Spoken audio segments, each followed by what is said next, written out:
Hey, everyone. Sorry, I was just setting up the stream.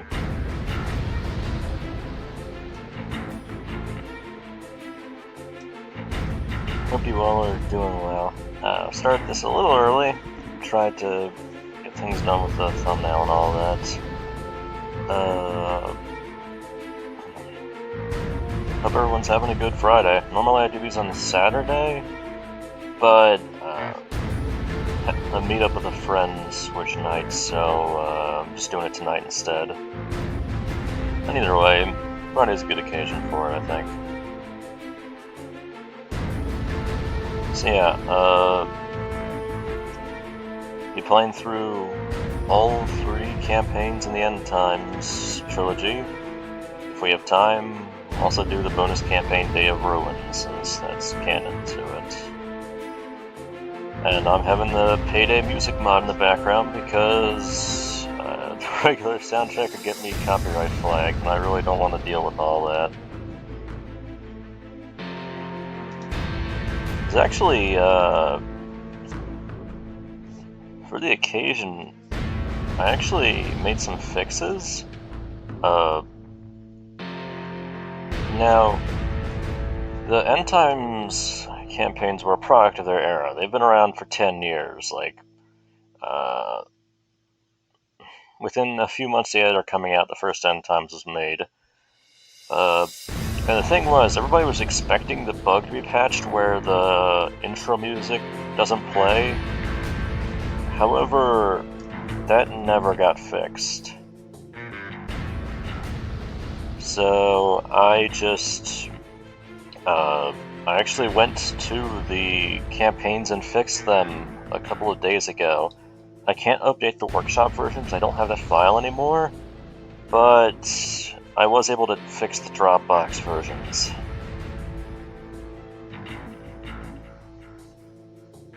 Yep. It is the jacket of the Hotline Miami 1 and the Payday 2. Good to have you here, Knox Schiller. I didn't know how to fix the music issue. For the longest time, there was a guide on that. It's really handy. I was able to fix a lot of issues with Her Relentless Crusade and Love and Forgetting's cutscenes using it. And now it's been applied here. So the first update the campaigns I've gotten since 2018. I wish I could carry it over. I don't see myself ever doing like a redo of these though, aside from just being burnt out on the editor. I feel like they should be preserved as they are. I don't know. Hey, welcome. When do you plan on streaming Manhunt 2 again? I don't know. My first stream was Manhunt 2, and I'm doing a playthrough of the Vienna Cut mod right now, so I have other plans for other Manhunt 2 streams. I just, not sure if it's a top priority.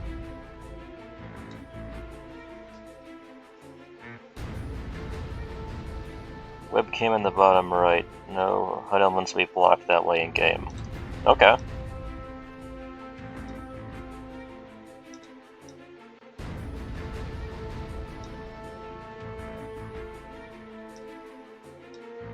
Thanks for the advice. I appreciate it.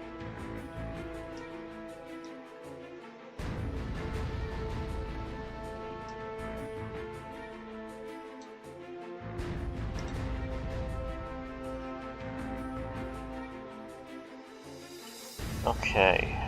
Anything else? I think everything's good to go. As long as no one has any other issues, we'll kick this off with the very first level of End Times, Delirium. It's also my least favorite. It had a unique concept, but it was a bit much. Again, products of their times.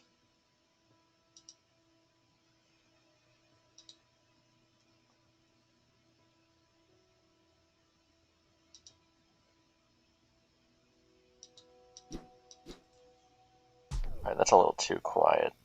I guess the menu music was just really loud.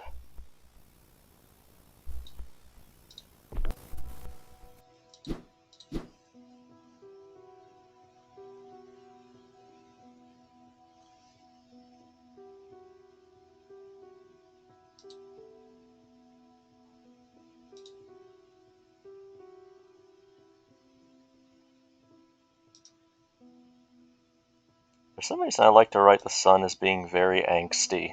I don't know why. I guess I just thought it might humanize him.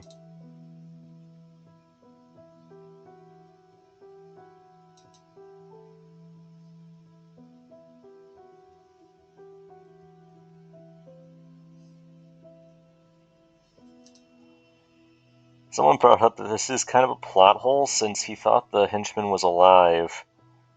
The son thought the henchman was alive when he made the call in Apocalypse.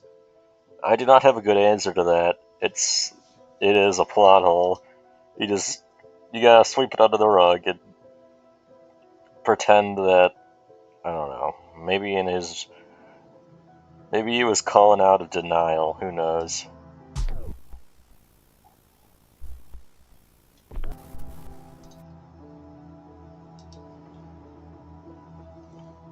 You have a mirror of his conversation with the father.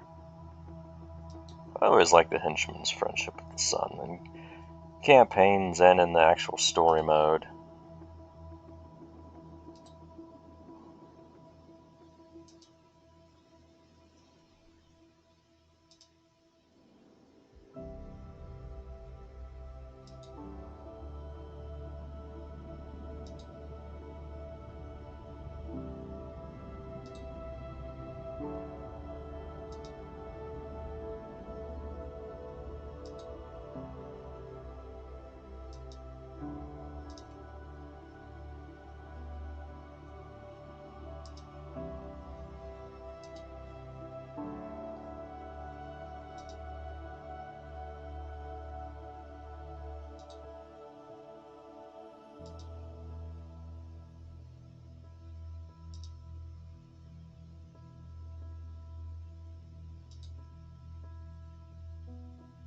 Good old Washington, D.C. That'll be important later on. Imagine I got some huge twist. No kidding.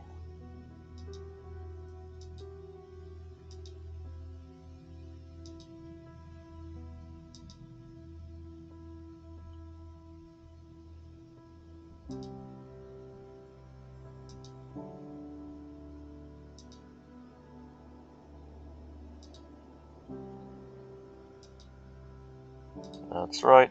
Oh, I was gonna roll dodge into that. How's the inside of the mask? Rubber masks tend to get pretty hot inside. That they do. Is it uncomfortable? Sometimes. It starts out okay. It's a weird, middle ground, I'd say. It starts out, like, fairly comfortable, then it gets hot, then it gets very hot, and then you just kinda accept that it is what it is.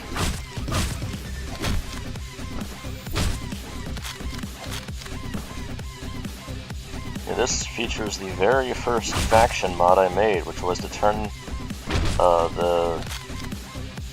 the soldiers into the SWAT guys, or an attempt to mimic them. It hasn't aged the best. I mean, I have a soft spot for it just out of the novelty of it being the first, but there are much better mods, not just by me, but for SWAT in general. Crazy Jade made a really good one. I know there are some others out there that exist too, that like try to make the SWAT faction their own thing.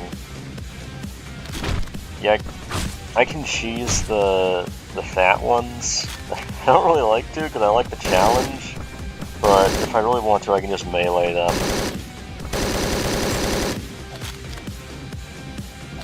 Alright. Oh shit. Man, I botched that. That was easy.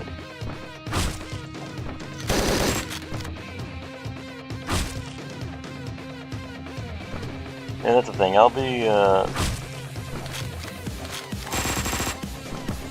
a little trickier to play when you have limited peripherals, but I can make it work.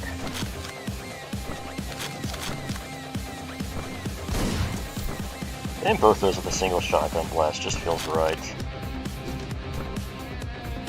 Not much opportunity to dodge roll here, but if I could have, I would have made it so that this is like a Sun without abilities level, but I didn't know how to at the time. How tedious was?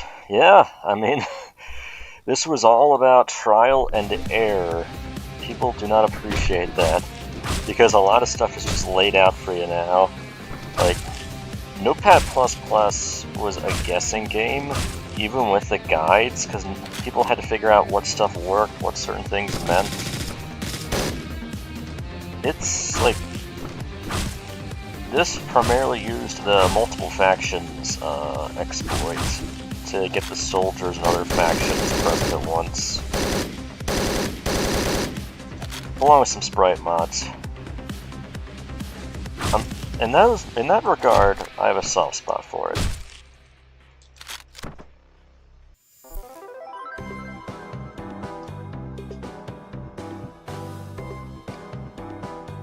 Can you turn down the music a bit? Oh, sorry. Yeah. I'm trying to find a good balance.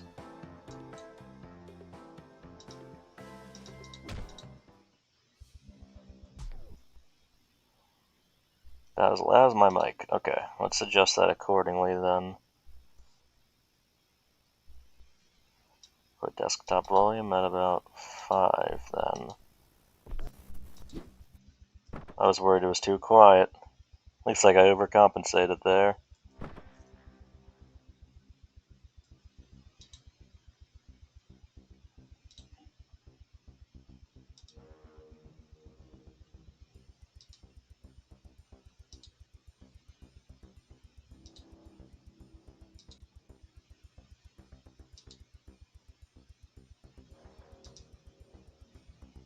Oh, he said the thing.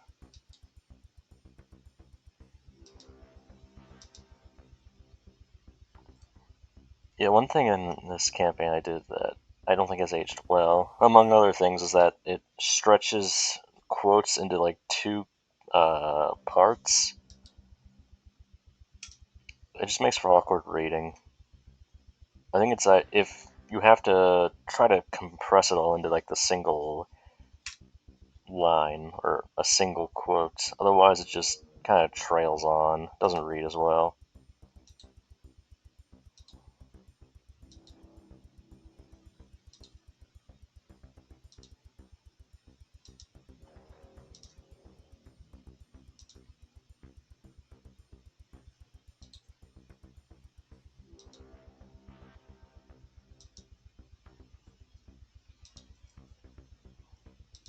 Yep, sun's off to the horizon. I always love this fat enemy running on the treadmill. Gotta stay busy. Busy bodies make happy minds and all that.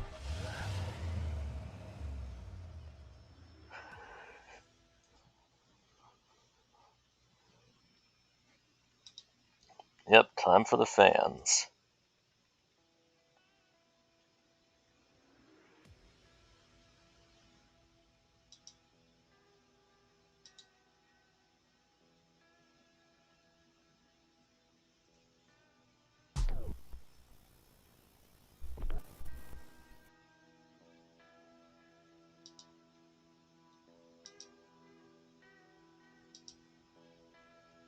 It's time for the level. One of the, I guess the opposite of a trendsetter, a trend killer. A jacket breakout level. There were some concepts everybody threw around back then. Breaking Jacket out of jail, having the general or the colonel storm the White House, that sort of stuff. Or like, having Pardo fight the Sun, but, after making this, suddenly it became cringe to want to break Jacket out of jail.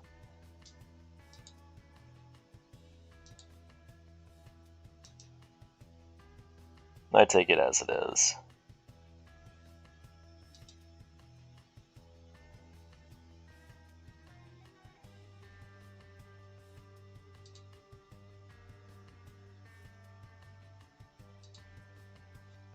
He's known as the... I think he's actually called the Mask Maniac, not the Masked Maniac.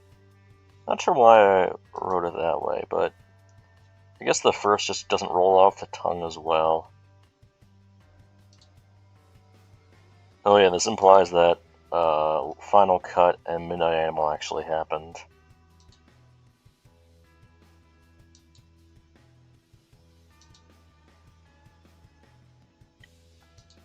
Yeah, I mean, Jacket was out there fighting the police.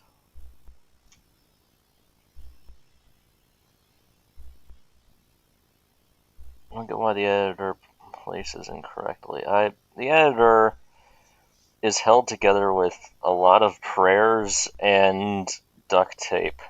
I appreciate it for what it is, but it is, it's rough.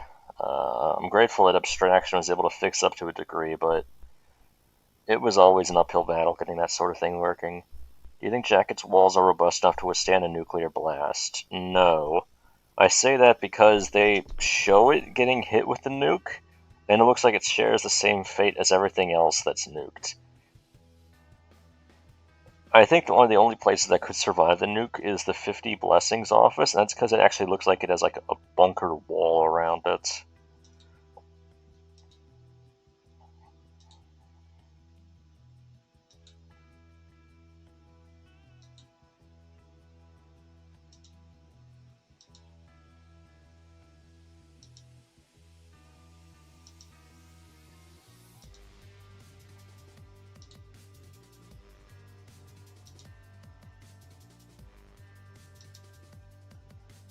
I guess Ash wants to keep a clean nose.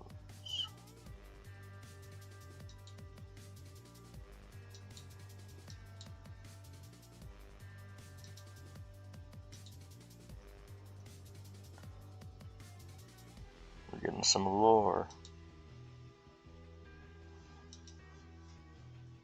Later on, the stuff would be more hidden away, instead of being right in your face.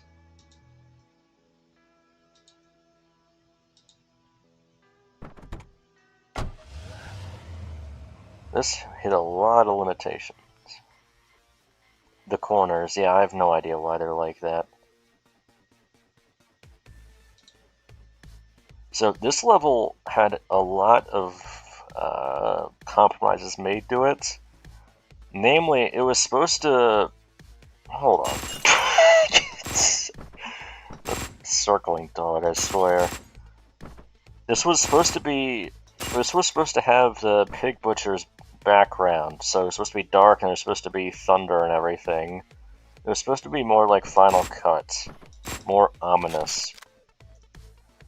That, as you can tell, did not happen because the editor never got support for adding backgrounds and such. So it just was kind of like this, and I didn't think to put like a large, just void. I might as well drop these. Okay, I'm gonna need a shotgun. I get the chance, I'm definitely gonna showcase something that really blew my mind when working on this level. Surprisingly enough, I remember having a lot of fun making it. Okay. I don't get why they deal insta-kill damage after that. The fans do not bug out when executing police enemies with melee weapons. I don't know why that's the case. Like, they don't spawn the default sprite. Everything works.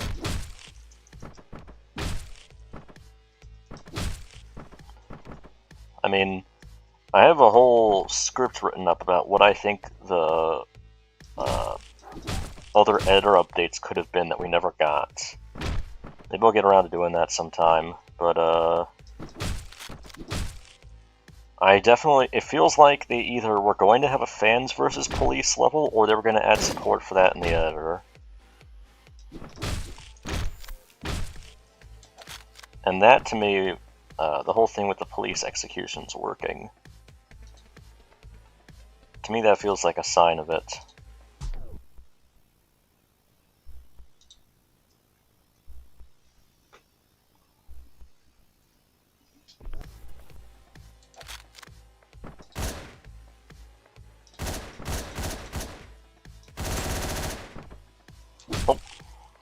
Didn't even notice them.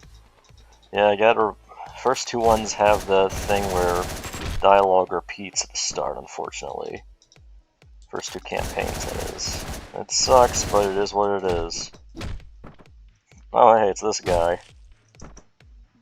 Looks like I didn't get all the SWAT sprites. All the soldier sprites. Okay.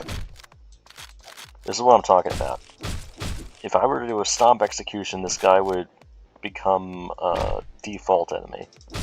But with the pipe, the golf club, the chain, etc., that's not the case. That tells me they were thinking of doing something with these guys fighting the cops, whatever that entailed. Look who it is. Richard himself.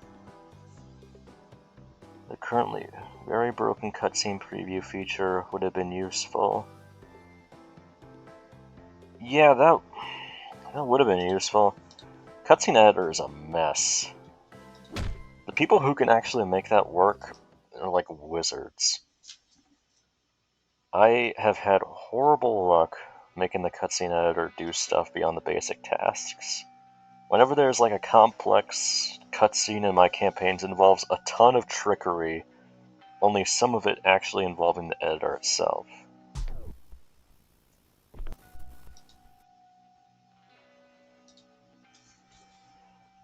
But like, Lego Mac makes really good cutscenes. The guy who made Pig Fingers made some amazing cutscenes. Why the hell is Alex there twice? Did I forget to put Ash and just put Alex twice?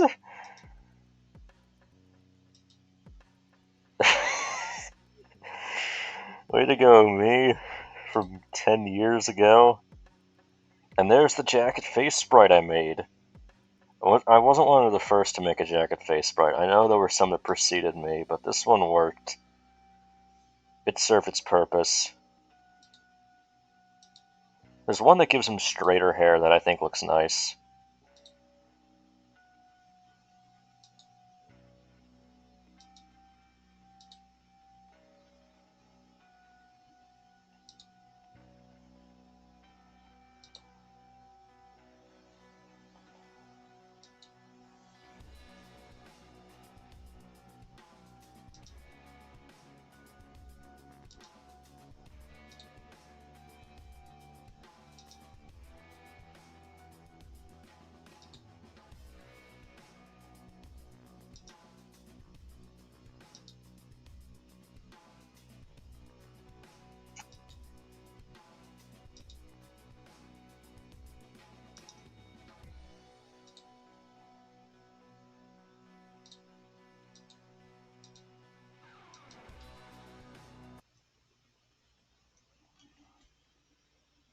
The unholy trinity of Jack's face sprites, Yas, Swootinator, and Spartas.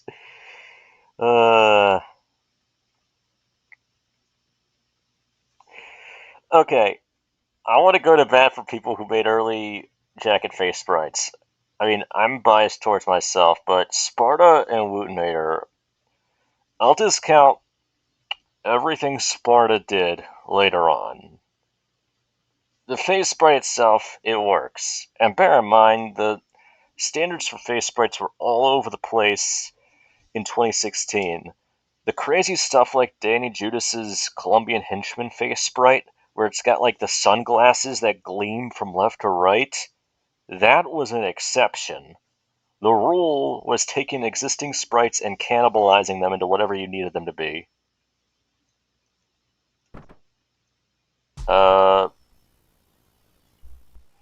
So I don't. I try to keep that in mind. There's a lot of revisionism about older stuff. It's definitely not as playing older campaigns and things. They're not as polished as modern ones because they lack a lot of the. They lack a lot of the secrets and techniques that were learned over time. Like a lot of the mods that people could use, a lot of the Notepad++ or other editing tricks. There's no better editor back then. I recently came across this really good encyclopedia of the sprite sheets and object sheets. Really useful. Man, that would have saved me so much time back then. A shame about... Oh yeah, so anyway, Wootnator and pre-Crash Out Sparta. I will go to bat for those guys. What do I think of the Mafia never getting the Scorpion? It's an odd choice. It would have fit them. Again, Eastern European weapon, and one that did get a lot of use by gangsters and such. You'd think they would have gotten it. Now, I've seen people suggest that the Scorpion was supposed to appear in No Mercy, but I've played through different builds of Hotline Miami 2. I have never found anything suggesting that. It seems like there's a glitch involving a 9mm getting 20 rounds of ammo, and people mistake that for a sign that the Scorpion was going to be a No Mercy, and maybe that the henchman was supposed to use it, because in Hotline Miami 1, the Scorpion has 20 rounds. I really disagree. I think it's a neat theory, but I don't think it was ever going to make it in. It seems like it's just a glitch that happens in No Mercy. I would have liked the Scorpion to return and to have been used by one of the factions, but I don't think that was going to happen. Seems like Denton settled on their own guns, and I guess you could have given them to the Colombians, but the Fame fits them better, like thematically. It would have worked best as a Mafia gun, and since that wasn't done, I guess I could have gone to the soldiers too. But the soldiers needed a shotgun above all else. I mean, they made sprites for that. Denton did.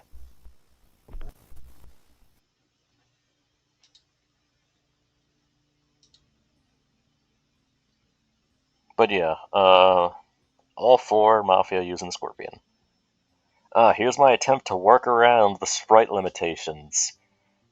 Later on, there was a jacket to Tony mod that would have worked fantastic here for the Colonel, but I had to improvise. The Colonel threw on his old varsity jacket for the occasion. Please ignore how he looks exactly like Jacket. It was February 2026. You gotta do what you gotta do. There were so few mods out there and everything. We were just figuring things out. Another thing you'll probably notice in this campaign is that there are no objects rotated outside of the usual 90, 180, so on. That's because adjusting them that way wasn't added until a patch in March, I think.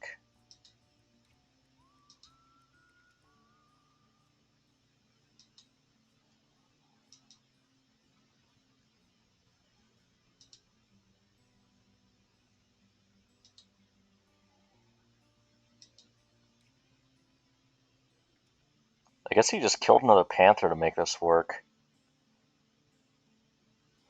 He skinned another one for the occasion, unless it's like a fake panther mask with fake blood.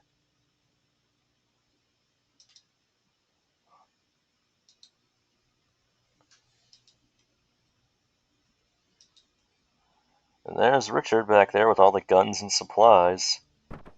Off to go in the Mikado GT.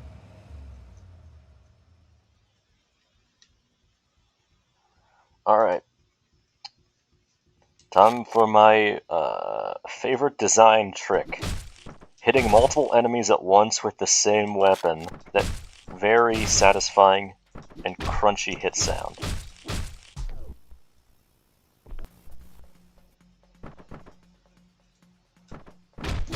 That is something that a lot of my levels do. And that is because it is neat and I like it. There is no deeper philosophy behind it. Also, the fact that this lets you go faster means you can pull that off a lot easier.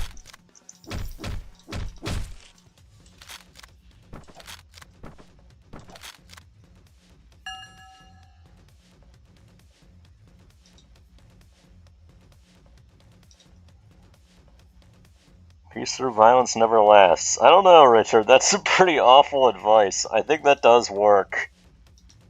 Not all the time, but on occasion it works.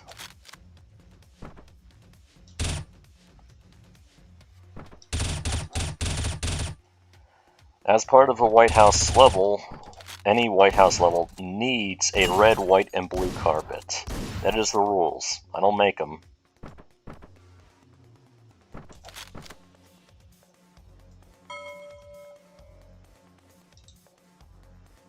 The tags also say Maryland, which is geographically correct, but politically incorrect. Also, I think I implied that he was Richter's father here, but I don't remember if that was specifically what I meant by father, or if it was just, like, generally he was a father.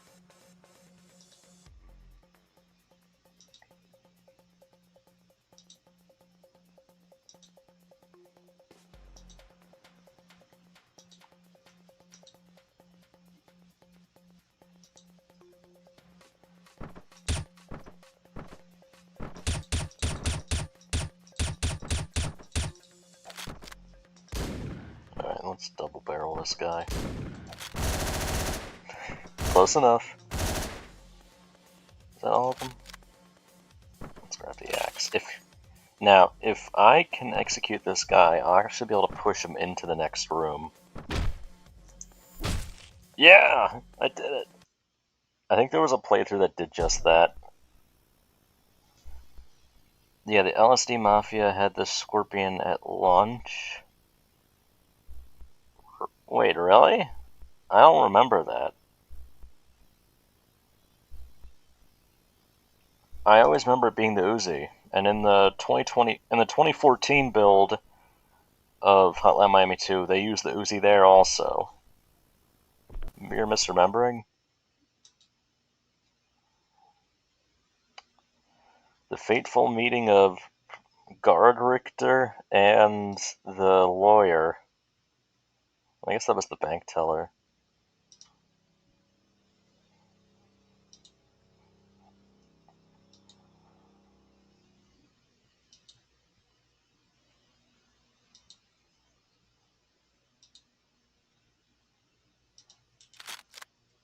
You can kill these guys before the end of this conversation, but I'm trying to make this actually work. I don't want to poke too many holes in it. Yeah, hope you got a good view of that. We get some cheerful music to cap off the capping. Hey. Thank you, Slunker. I've been meaning to do this. Campaigns are 10 years old now, and I wanted to stream them for a special occasion like this.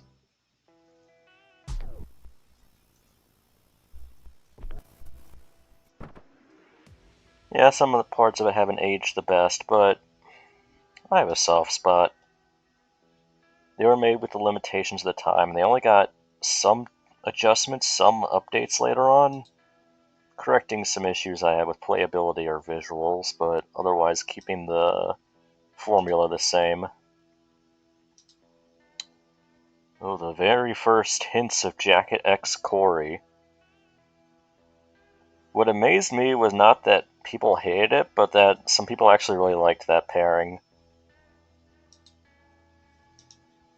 I thought for sure I'd be universally hated, but some people actually were really fond of it, so I mean, I expected 5% approval, so 15% or 20% is a step up. Also, I have no idea how they eat and drink through their masks. I guess they might have mouth holes or something.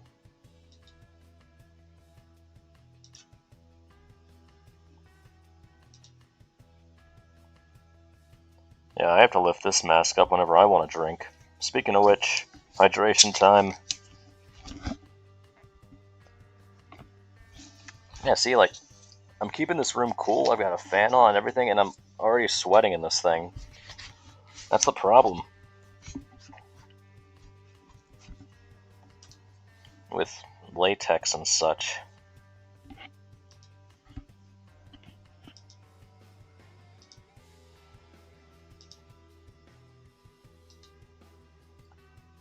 This campaign makes Tony such an asshole. And I mean, he is, but like... I don't know. You said some stuff in Ozymandias and Born Again that feel very uncouth. Uncouth. Is there anything that's normal couth? Regular couth?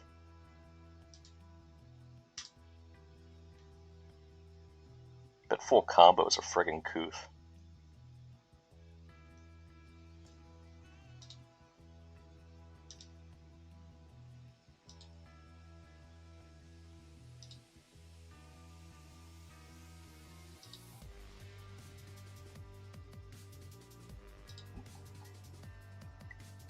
Oh hey, we have a joke about the music. Light Club's a good band though.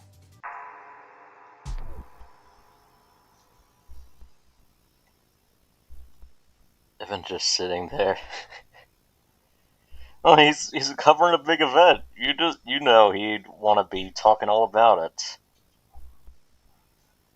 Do you play any new Hotline Miami 2 stuff? Sometimes. I was playing a couple levels last night. One was Crackhead, the other was The Forest.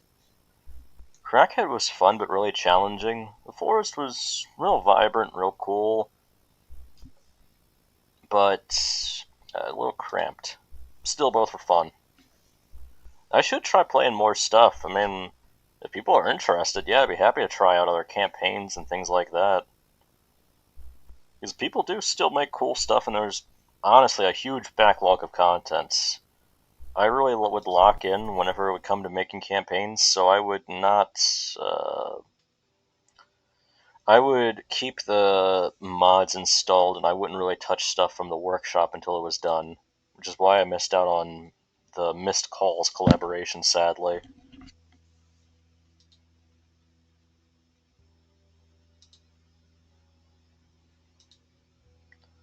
Lieutenant General Brandon Kurtz. My attempt at coming up with a name for the colonel, based off the Brandon mask and Apocalypse Now was main antagonist.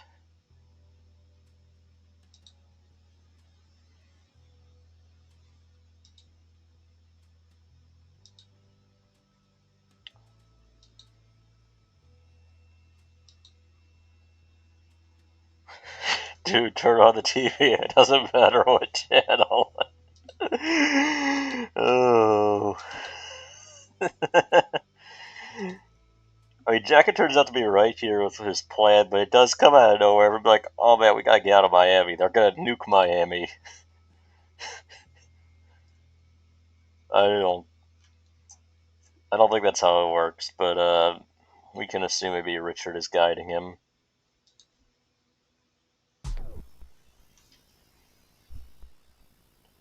It's hard to keep up with campaigns and the output of them.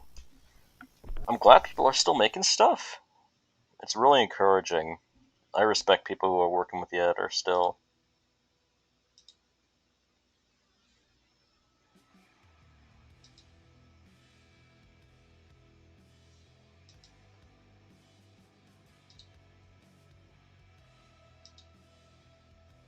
I don't know why this level if you start out the level with a mask and a forced mask, then Jacket and the next part will have that mask on. I don't know why it does that.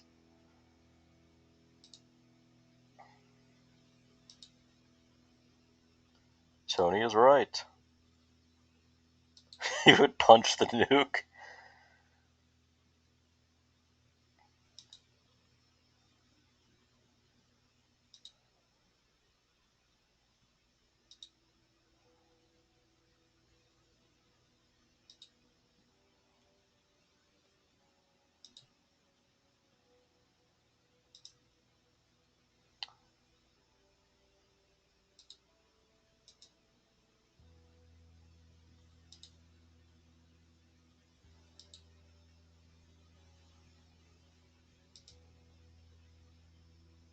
You need to call in T0 from Urban Chaos Riot Response. That was a fun game.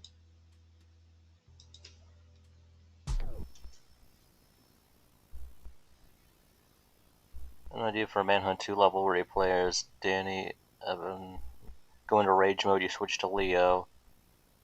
That would be cool, but yeah, like you said, it'd be really tough. It takes a lot of sprite work to do that sort of thing.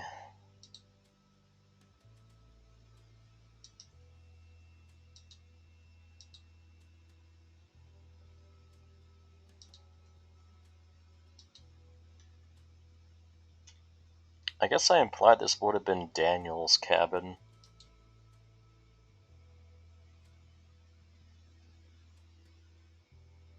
No, Alex, I don't think a van would make it that far. You need to refuel at some point.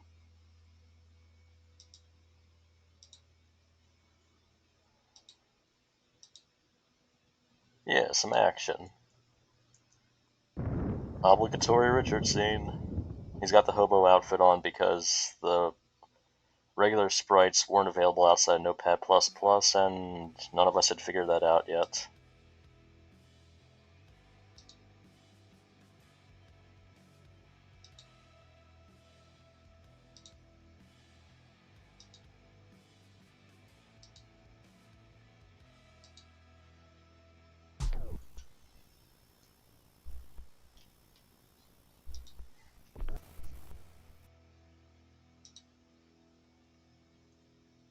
He read the script. That's how he knows.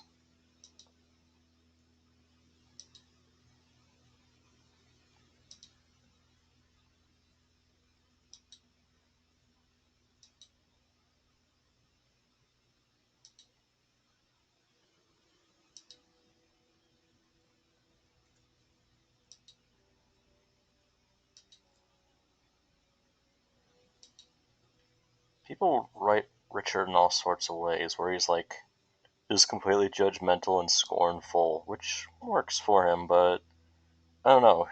In all of his appearances, he tries to warn people to stop what they're doing. The taunting only comes when they reject the signs that things aren't going to work. Otherwise, he's pretty sincere about, like, what you're trying to do isn't going to go the way you think it will. And, like, you need to rethink things. He doesn't seem, like, malicious.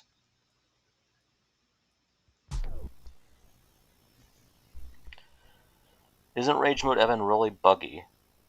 Not really. When he goes into Rage Mode, on that first floor, any locked camera effects will be broken. So the soldier level's camera will be broken on that floor and you'll be able to see outside of the boundaries. But when you get to the next floor, you're good.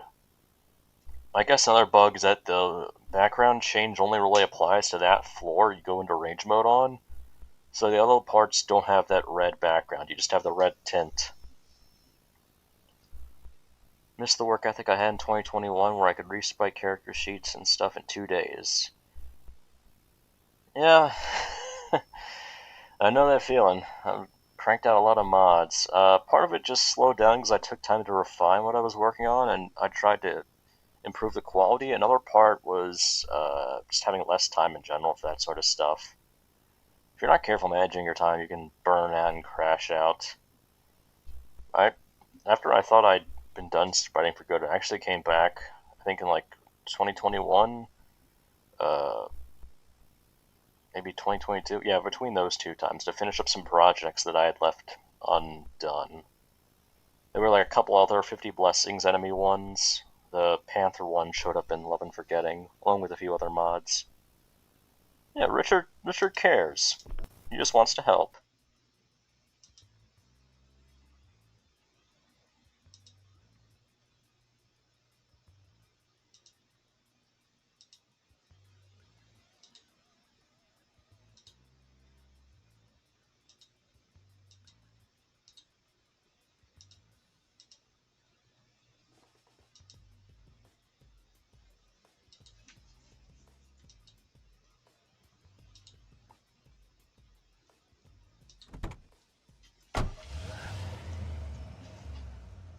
Time for a level with all fans.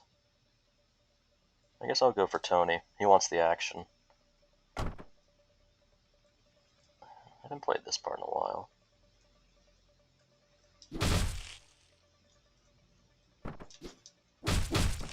I need to do that twisting punch I want to avoid catching myself there. And then I immediately fall for that same problem.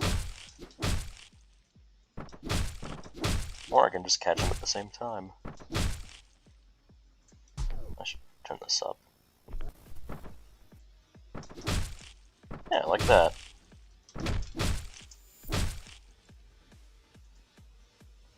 I don't think there were any cuts to this level. This was pretty consistent across versions. If there were any changes made, it was probably removing wall shadows and,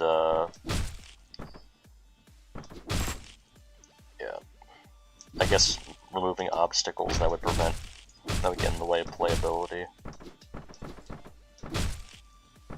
It's not a bad level, I don't think. It's not like Delirium. Delirium is frustrating because of the design. This is just kinda... this is fine. It's not a spectacular finale, but it does what it sets out to do, which is having the fans fight one last group of gangsters as they make their way out of the city. Whoa. Okay, I was a little overzealous with the gun enemies there. Later on I tried to make the finales more climactic, which, to be fair, I should have done in the first place. I guess I was underzealous here. Yeah, like it's not bad, it's just kinda, that's it. That's the finale, that's the end level of End Times. I know there are limitations and all, but I feel like it would have been more significant to end it on like the White House, but it wouldn't have. It would have had to do it in non-chronological order.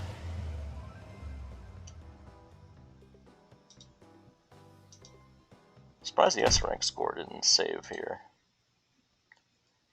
Here they are on the road.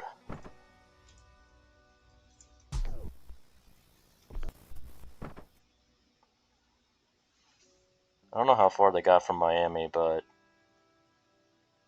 yeah, they hear about the nuke. I also don't know why the jukebox is saying that. The radio would have fit better. I think the radio was available back then as a sprite too, so I don't know why I left that out.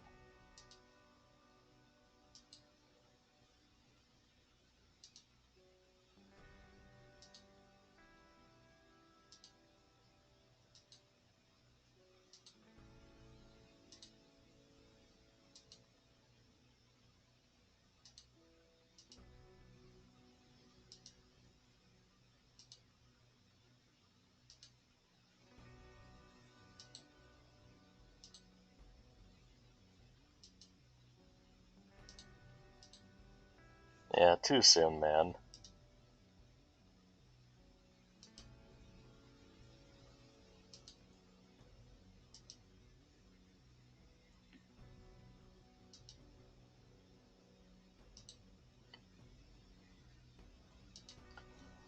I do really like the idea of Jacket meeting the fans. I know that was never ever going to happen in canon, but I don't know, the potential for that, they're like the way they would bounce off each other or potentially clash. I really like that. I mean, they obsess over the guy. It'd be neat to see their hero worship pan out when they're face to face with the guy as a normal person.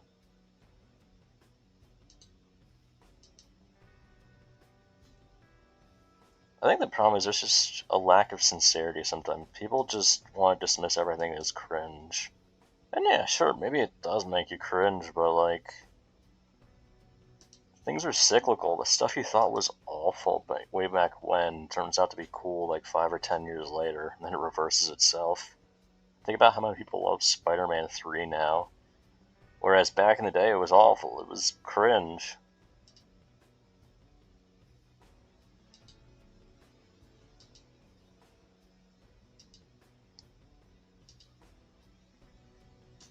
Let's hit the road. You do indeed have some ways to go before it's all over.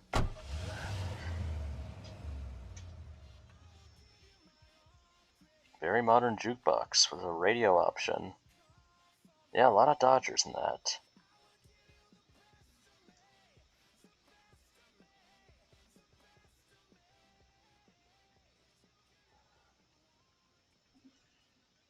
Okay, campaign 1 is complete.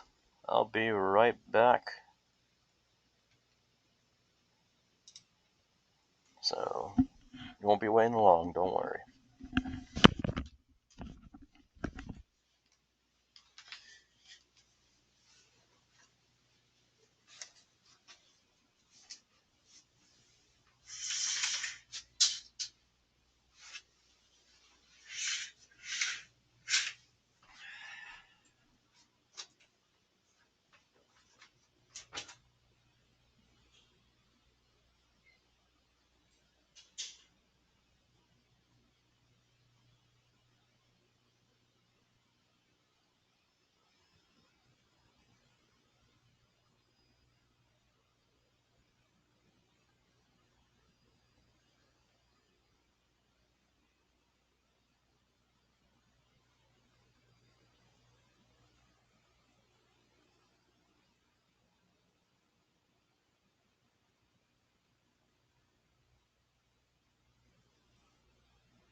Okay, I'm back. Thank you all very much for your patience. And we are back. Time for round 2, Ozymandias. I was on a Breaking Bad kick. Can you tell?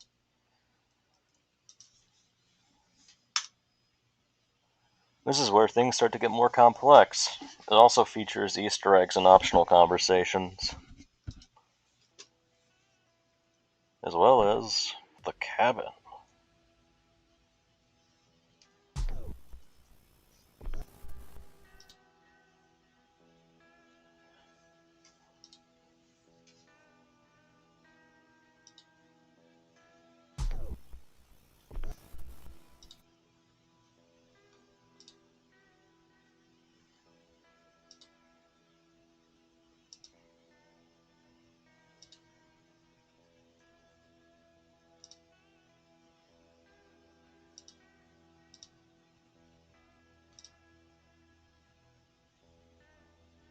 Apparently D Company pussies.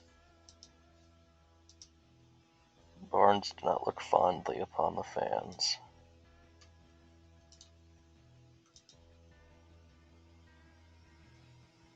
Yeah, I kept mixing up Washington, D.C. with just Washington. That's not what it's called. It's D.C. It's also not Maryland. It's technically its own thing.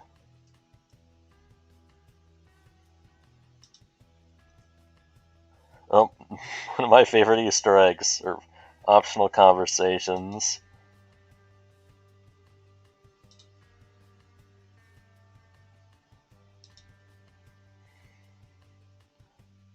There's never points they just rag on him for being broke. They rag on Tony. It's not. Yeah. I'm just looking out for the broke kings among us. But also the fact he takes offense at being told to calm down. This reminds me of the time Jacket told me to calm down.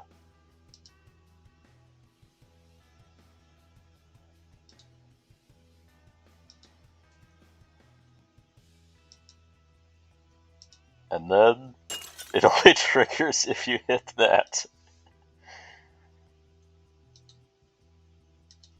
A toot of my own horn there, but I like that. I think it's a funny detail.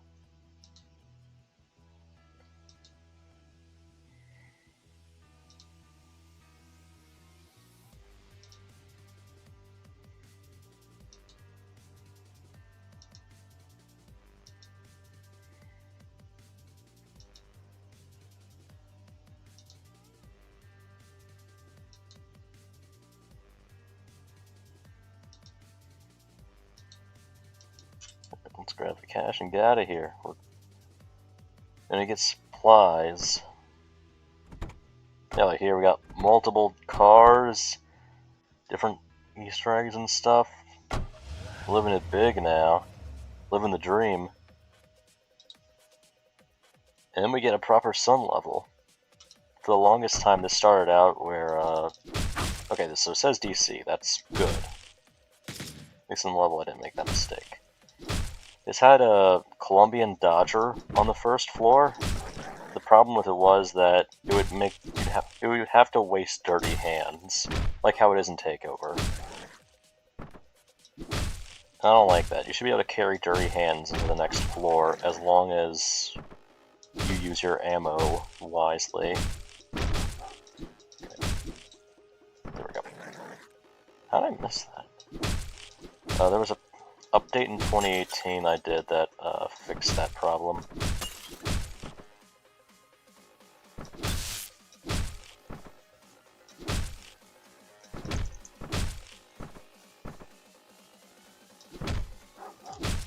People are really hostile about baiting, but like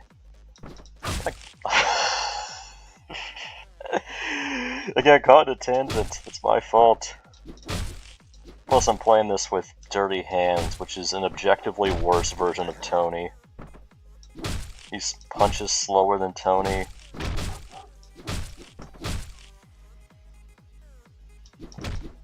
It's not a good, he's not as strong as Tony, despite what he pulls off in the campaign itself. Whoa, close one.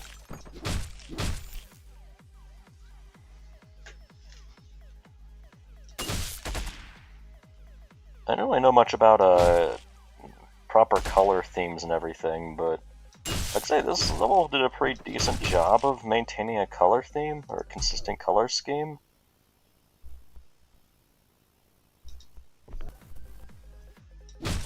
Okay, I gotta look out for the window here. That's gonna be my big issue. Yeah. Yeah. Okay, so I have like one hit, and I can't execute anyone to reset that. That's what's gonna make this tricky. Ah, fell for the bait. Sometimes the points aren't worth it. This also has some of those Hotline Miami 1 sprites that I did a mod to port over. I just gotta run for it. I don't know what I'm doing. I have to time it just... Okay, it's all about timing. This isn't a hard floor, I'm just playing it very poorly. Oh, there we go. Problem solved. I guess I can just make him waste his ammo.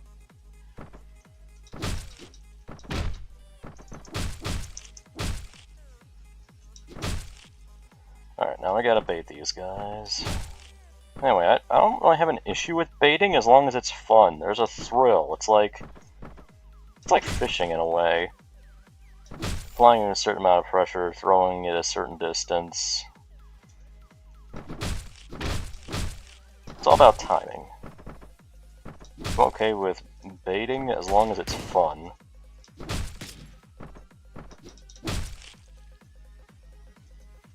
Too hard charging there. Nice! It's hard to pull off that double hit. I actually really like this floor, even if it doesn't make any sense. Unless this is like a basement or something. The structure to this doesn't add up. Or unless that, like, this is a ground floor again and the other one was an above floor. I like the two paths, I like the options you have for completing it and how you can't just hard charge it, you need to take it strategically. This guy's gonna get up again, that's gonna complicate things. Alright, nice. This is gonna be tougher. I'll need to do the diagonal punches for all of them. There is a way to, like, a proper way to cheese it. Doing this. And that was the intended strategy if you came with dirty hands. But I wanted to just throw diagonal punches everywhere. Yeah, there's Danny's sprite. The one I was telling you about. That has a lot of detail. I know that was probably built off the Henchman sprite, but like the gold tooth, the reflective sunglasses, that's impressive. Danny's sprite art is consistently really good. The Mendoza Cartel, and I'm playing that with a Payday. There's a Payday soundtrack going on as they're talking about it.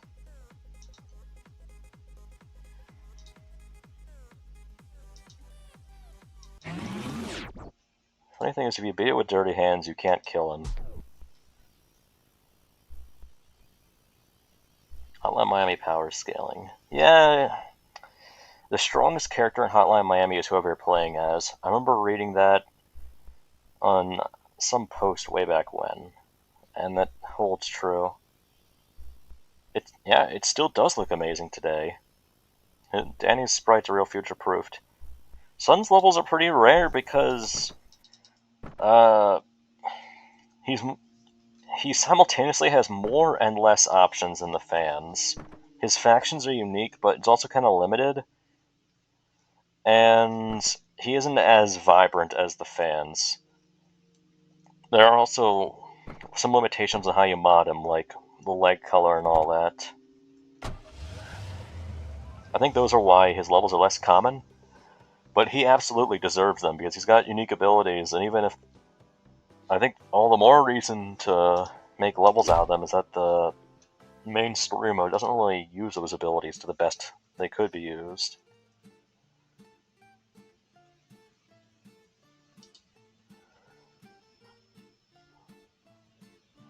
Really, I'd say when it comes to making a Sun level, you just think of a fan level and then you work around the fact you're not going to have Alex and Ash there. You can either limit it to 1, or you could use the 3 choice option with his car.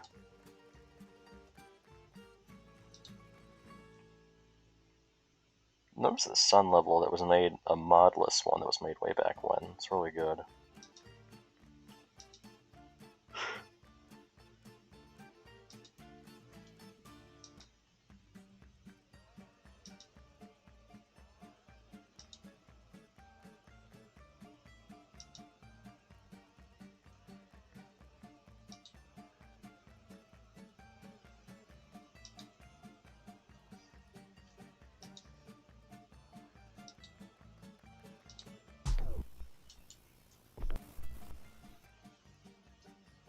I don't remember if there are any Easter eggs in this.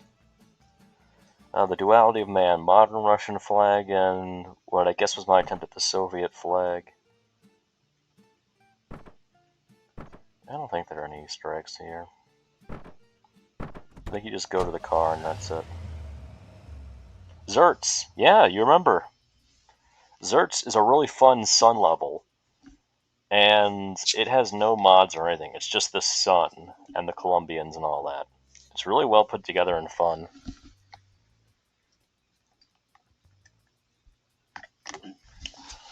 Thank you for reminding me of that. Appreciate it, Slunker. Okay, back at it once again.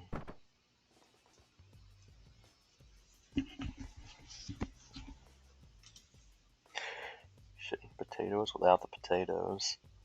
A true poet laureate there. I keep having to adjust the volume. I forgot just how inconsistent the Payday Music Mod had its songs when it comes to the volume.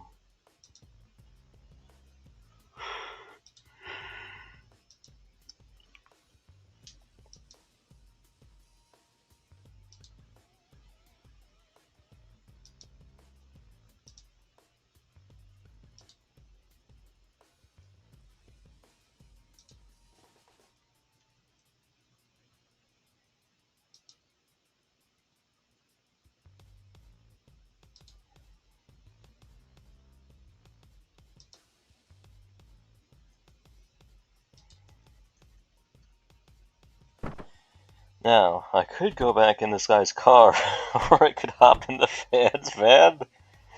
I have no idea what happens to him after this, but it's a way to get to the next part. Modless Mayhem competition when I got back into Hotline Miami.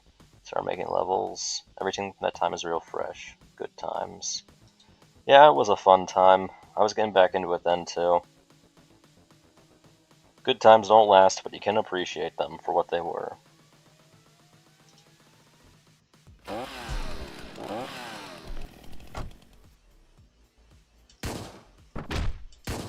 No dodgers here to worry about. Shouldn't there be a double barrel guy? Oh, he is all the way over there.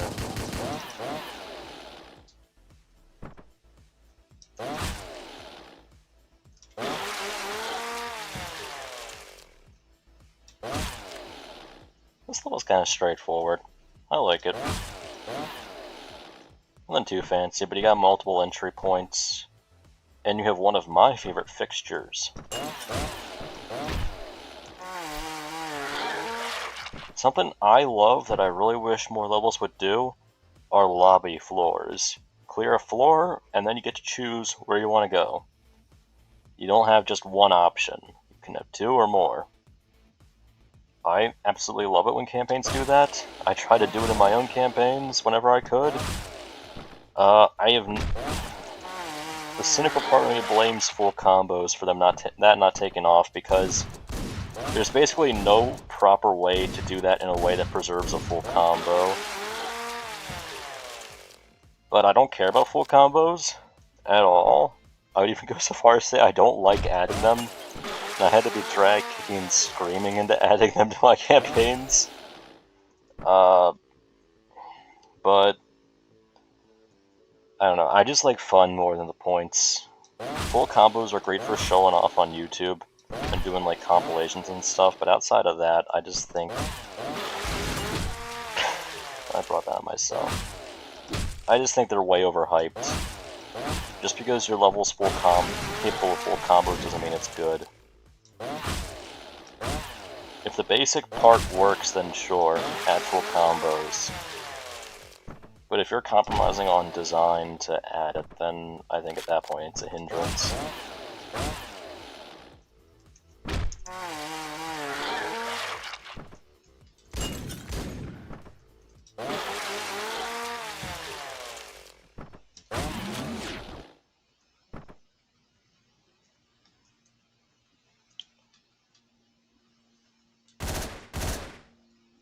There we go.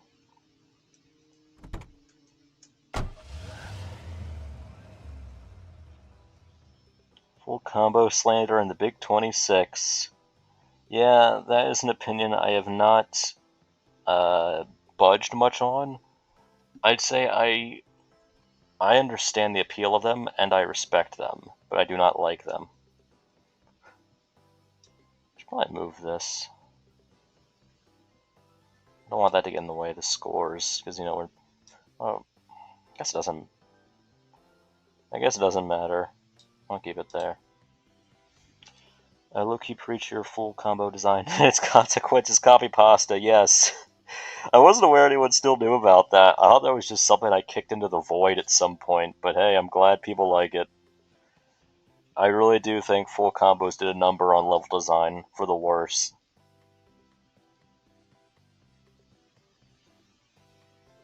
That said, I don't actively dislike levels that do it. I think there have been some great campaigns and great levels that have gone for full combos. It's just I personally do not like them.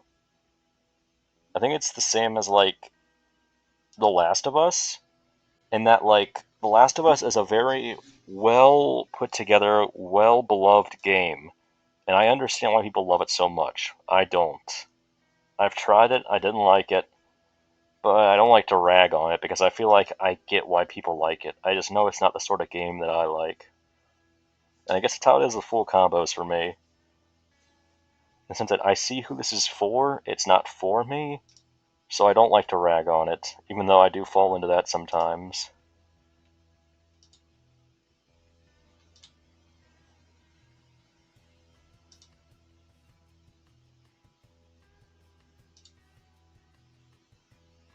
I only really, like, will rag on a game if I feel like it actively was, like, said to be something that it's not.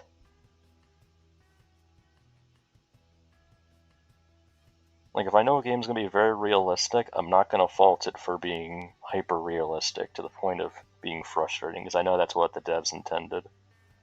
And that's exactly what I was being sold.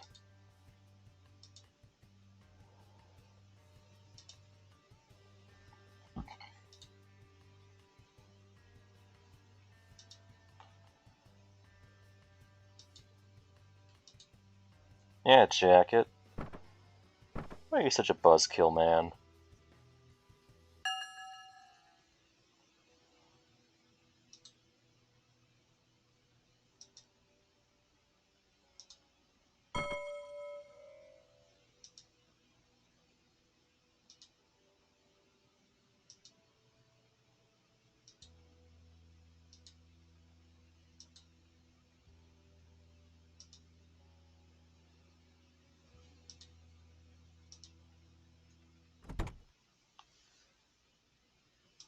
Yeah, let's ignore the spooky chicken, man.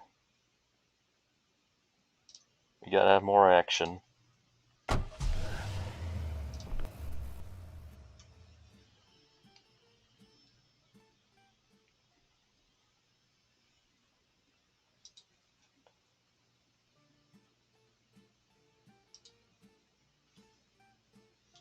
guess the son's a fan of Snatch. But then again, that came out in 2000. I guess he's cracking the joke that Jason Statham will eventually crack.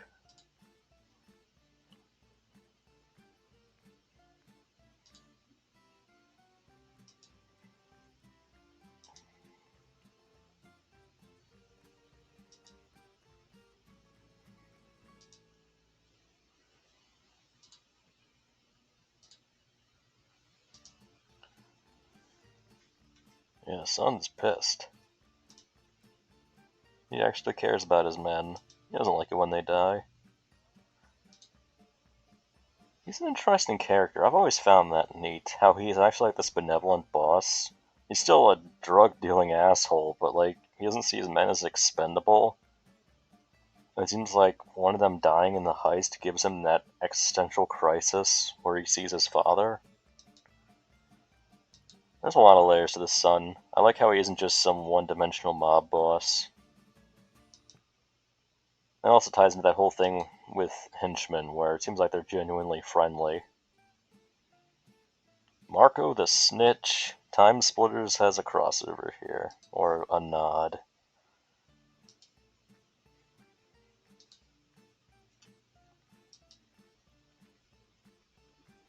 There is an Easter egg here, from what I remember.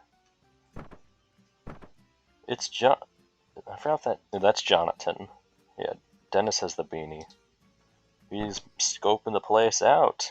He doesn't want any dirty Russian hands on his beloved DC.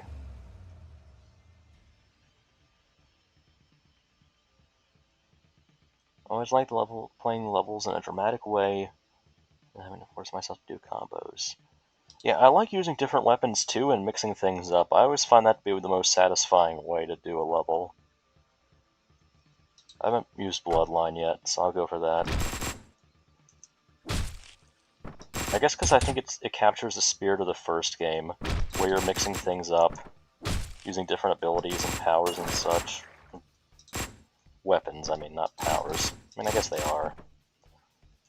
But I'd be splitting hairs. I still have not placed the aquariums correctly.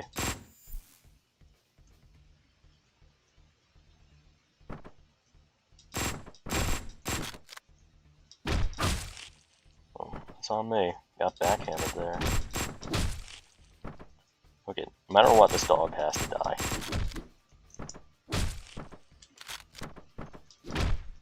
Man, why should I put a baton there?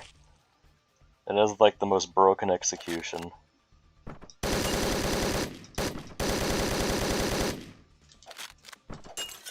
At least with the Colombians. It's a really cool execution with guards. I think that's everybody there.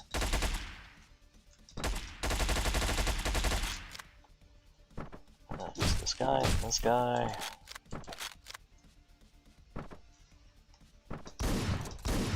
This is another one of those levels I think is just kind of fine.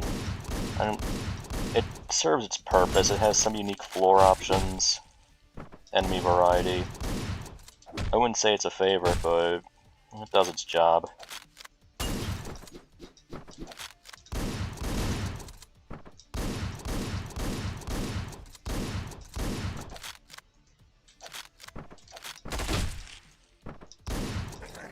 Alright. There we go. I gotta save some ammo.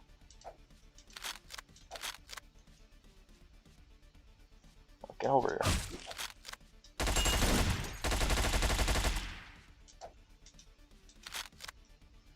That's everyone. Hey, it's Marco. Meet me at the newsstand down the 3rd Street.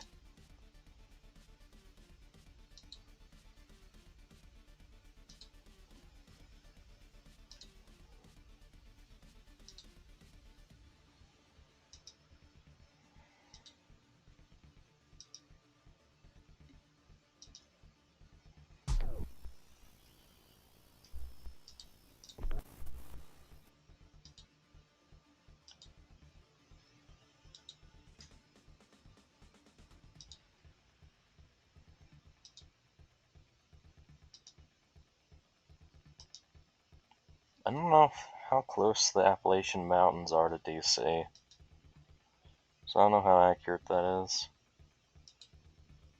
Well, I should have looked into that.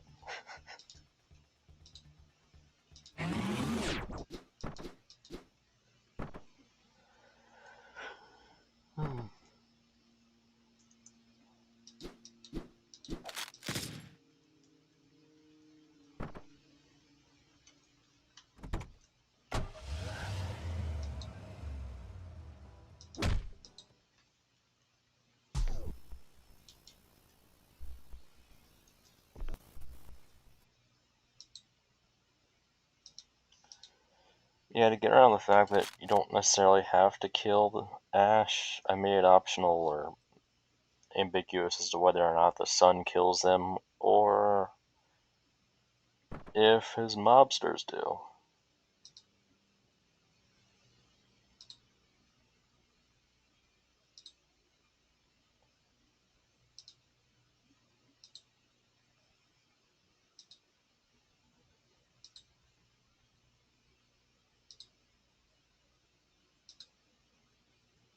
The sun's really savoring this one. He's even making Ash quote Watchmen.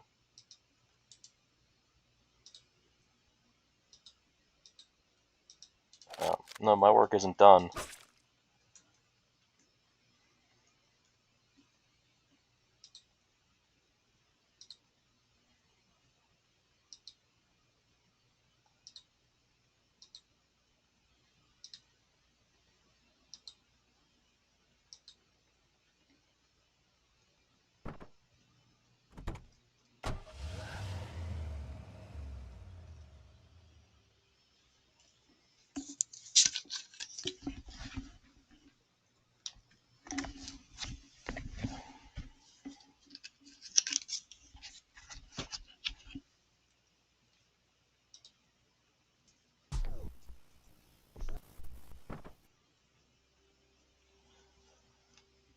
fans arrived too late. Ash is gone. Everybody's favorite character, the favorite fan, is gone.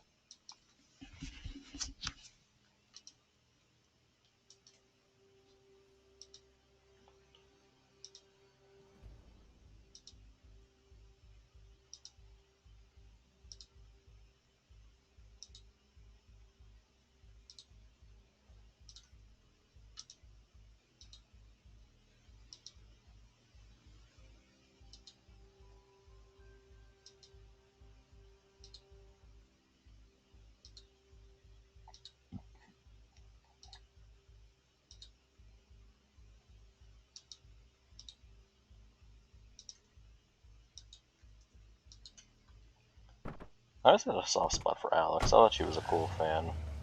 Time for the level that was meant to be frustrating. I wanted to piss players off. Try to get them into the same mindset as Alex. It all depends on where that double barrel enemy is, because if he's too far hit with a melee weapon, it goes horribly.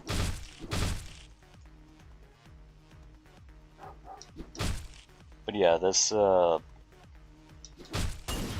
level also features a reskin of Richter to Alex. It took a lot of work. It holds up in some ways, though. Others you can clearly tell where the original sprites came from. Oh no, I am boned.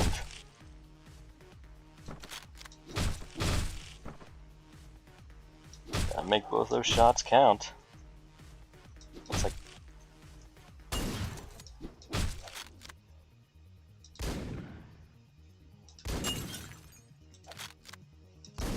there we go. That's the solution. Regardless, I'm pretty proud of this sprite. At least for 2016 me. 2016 Yasarian did a good job.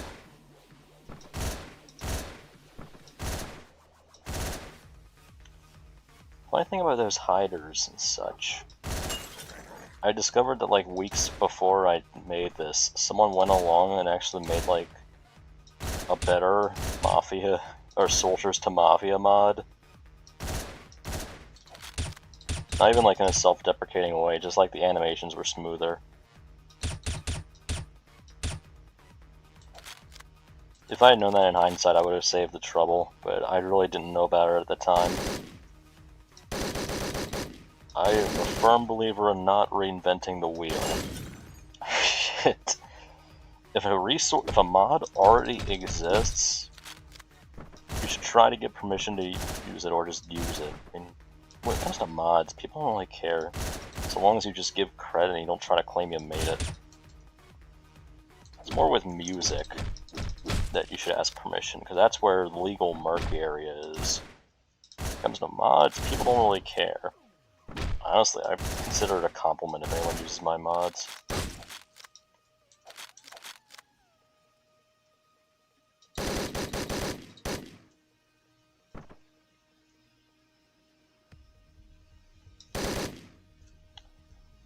Alright, now I know how to approach this. 1, 2.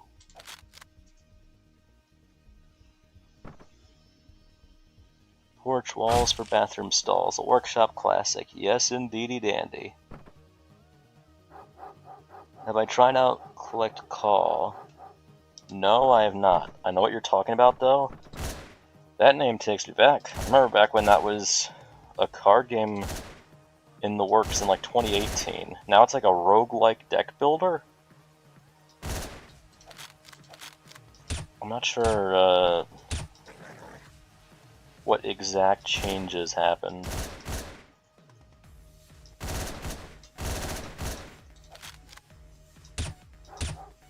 I mean, it's cool that Collect Call is still coming out in some way. I just kind of assumed the project was dead. The only thing I ever saw from it were some screenshots and 4 music tracks that were admittedly really good.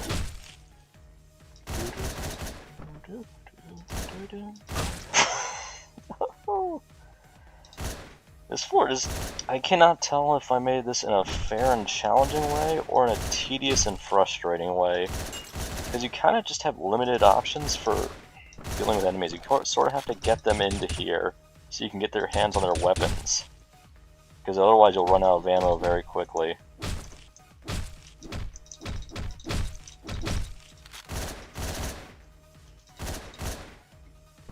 I guess there's a strategy to that. Okay, wow, I missed every shot. Now this guy can just kill the melee weapon if I time it right.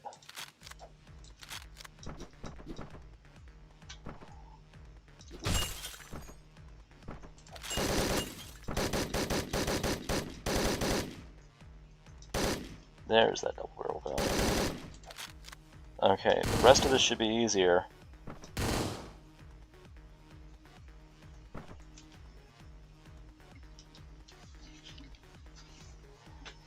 Ash and Alex in this part was supposed to gun all them down at the end of the cutscene, but that kept breaking.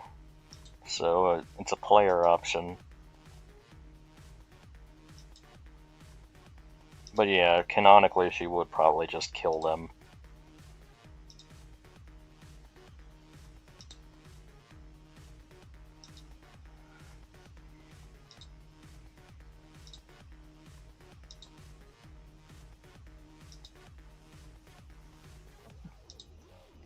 And there's Marco again. All of his crew show up in this part.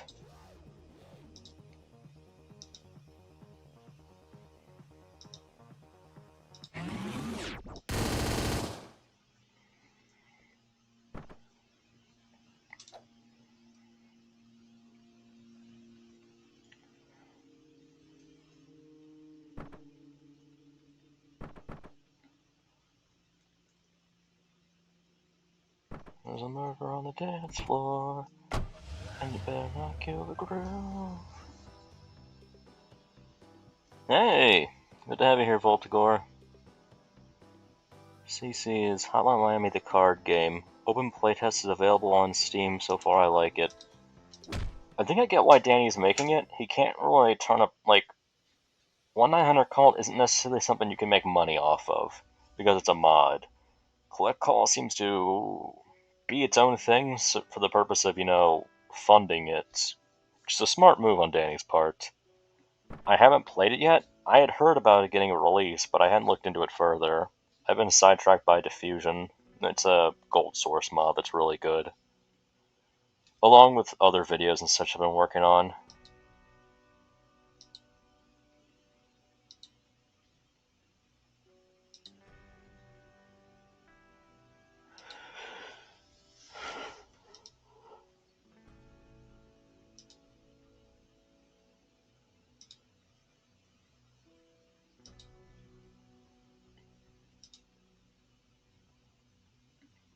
How quickly the tables turn.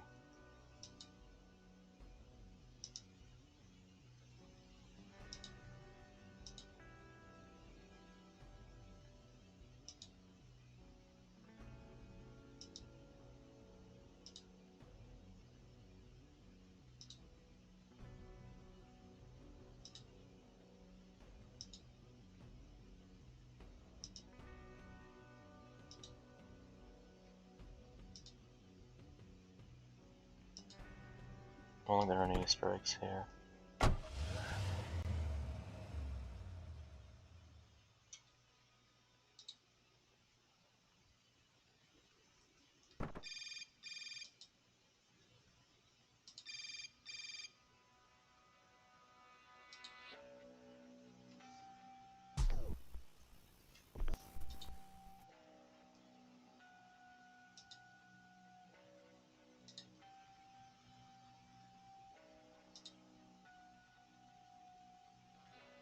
I guess I implied that the son's mansion is near the White House? Maybe I just was throwing down a direction for the sake of it, or an address for the sake of it. Definitely isn't meant to be near the White House, but 1600 Penn is the White House.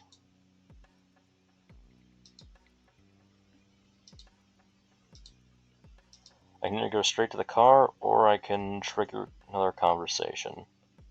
And I'll do that for the sake of the Korean jacket shipping.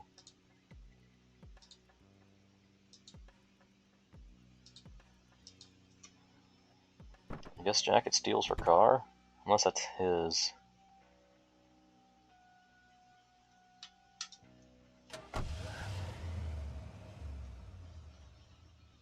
Game needs a few more updates for sure, more features. Danny definitely cares about it. I'm not surprised. Guy's a consummate professional. That's why my 1-900 cult's taking so long.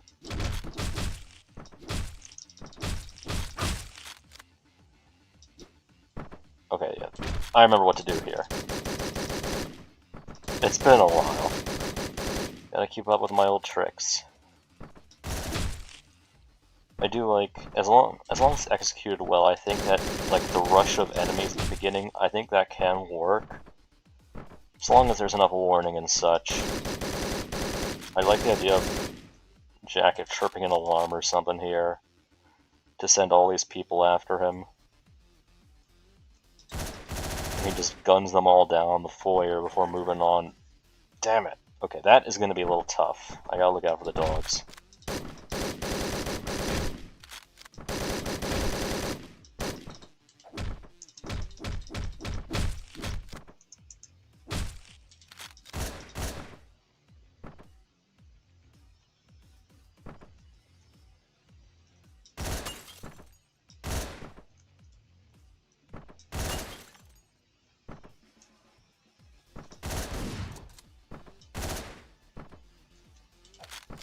I can't reach his gun.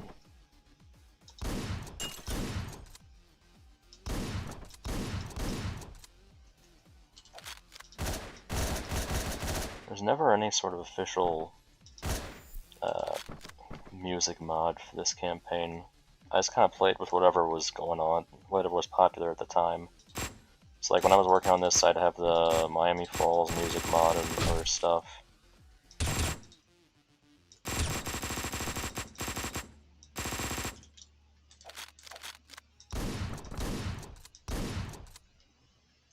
This was around the time that More Tiles mod came out. You can tell because of the gratuitous use of the special carpets and all that.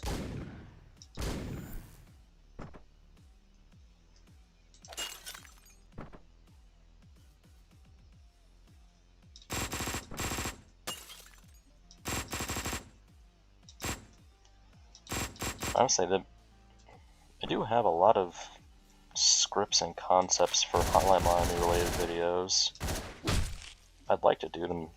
I mean, I've started to move on to work on them, and it seems like people are interested generally. The reception's been pretty positive, which I'm grateful for. Like, hey, I mean, if people want to watch it, I'll make it.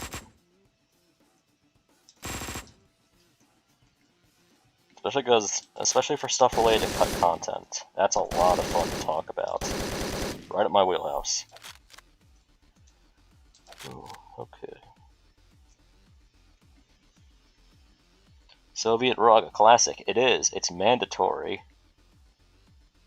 For early level editor levels, anything involving a nation or the sun, you need the Soviet flag somewhere.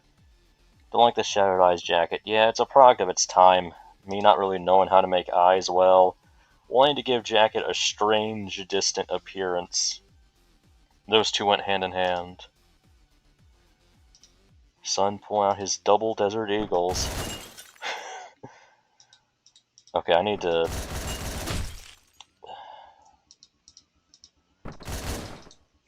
Oh man. Fred, this was not an easy fight. I think that the best way to do it is to get the shotgun, use that to keep the sun pinned. Yeah, there we go.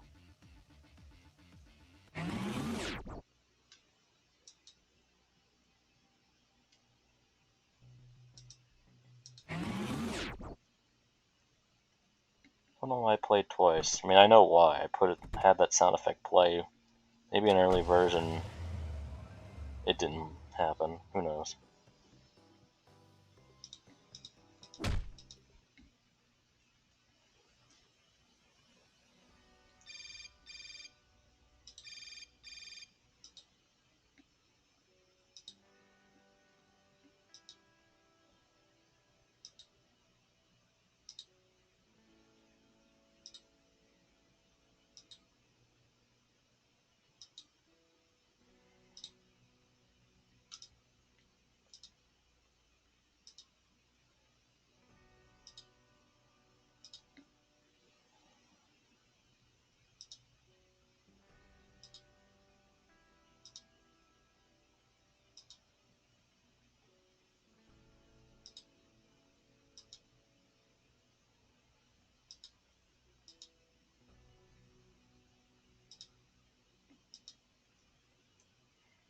I might as well trigger the extra conversations.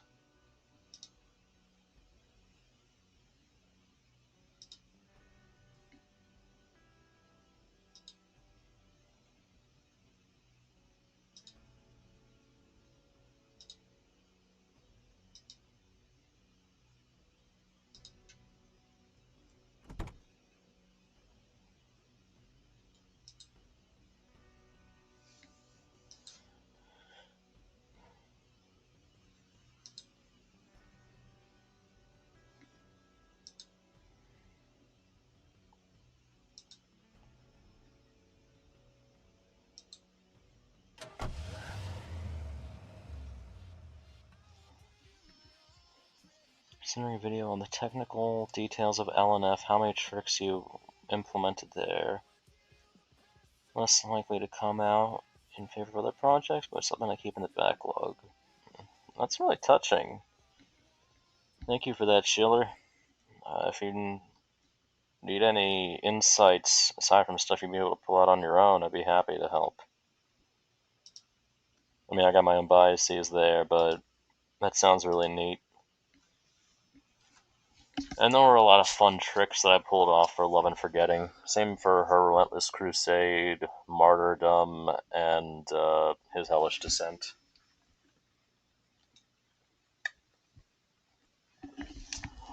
We are almost there, people. Staying hydrated is important. Here we are. The final campaign, technically, in the End Time series, Born Again. I distinctly remember that the title was grabbed from that Daredevil comic series.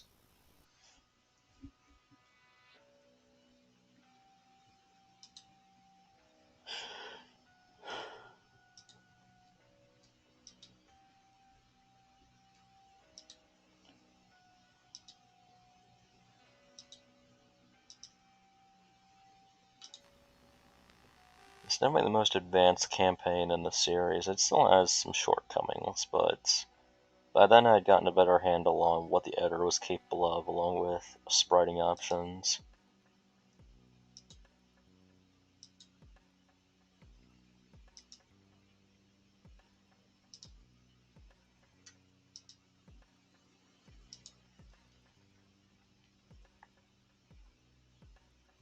More Easter eggs and such.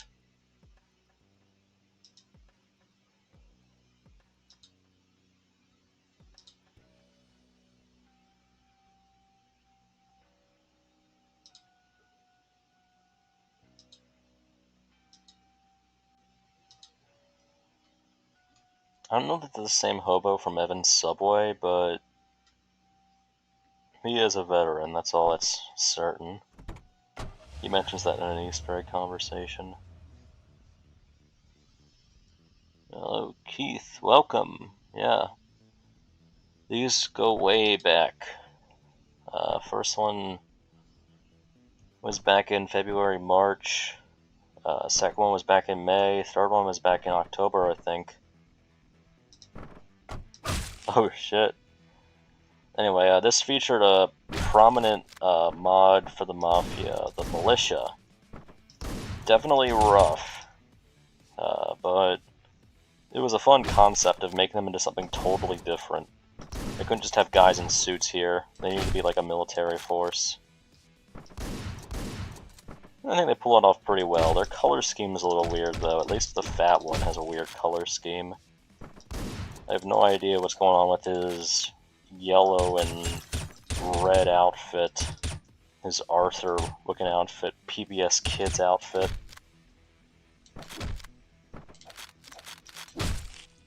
Okay, that's my fault.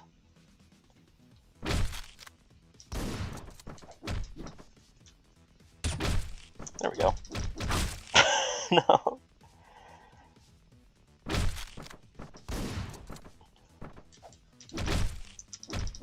Yeah, I need to take advantage of the killer doors here.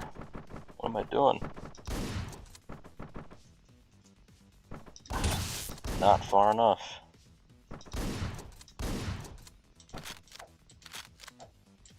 There were some videos I had planned about Hotline Miami.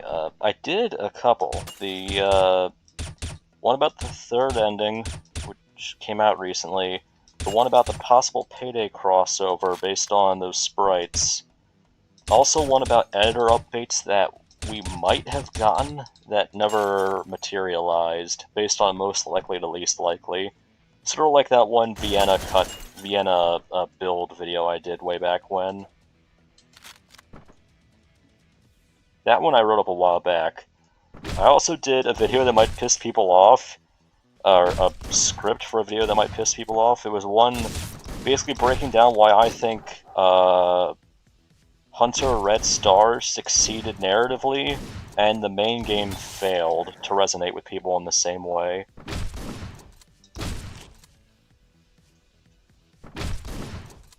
I do like the story and what it's going for, but I think what I'm getting at is like why people have a generally more positive feeling toward the Hunter series and the story of Hotline Miami 2. Not the first game, the second game.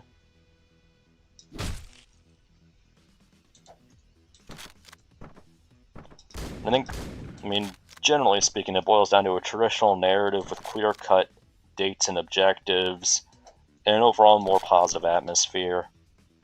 But there are more nuanced and nitty-gritty details that I was going to explain.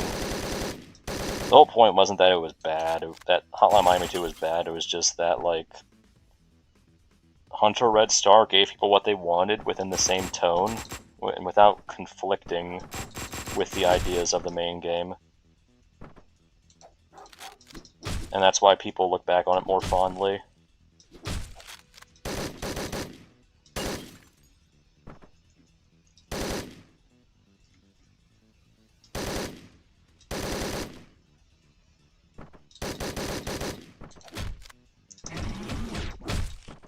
Excuse me.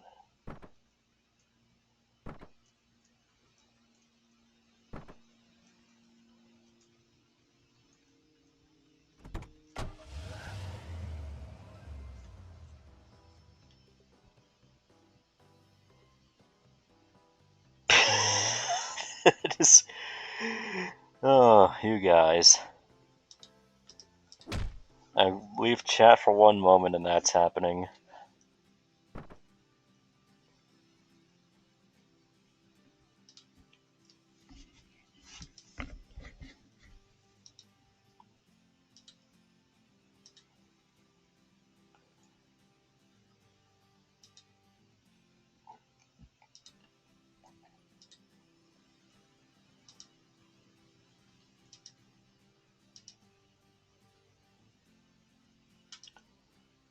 The illusion's falling apart. He's no longer getting one on the house.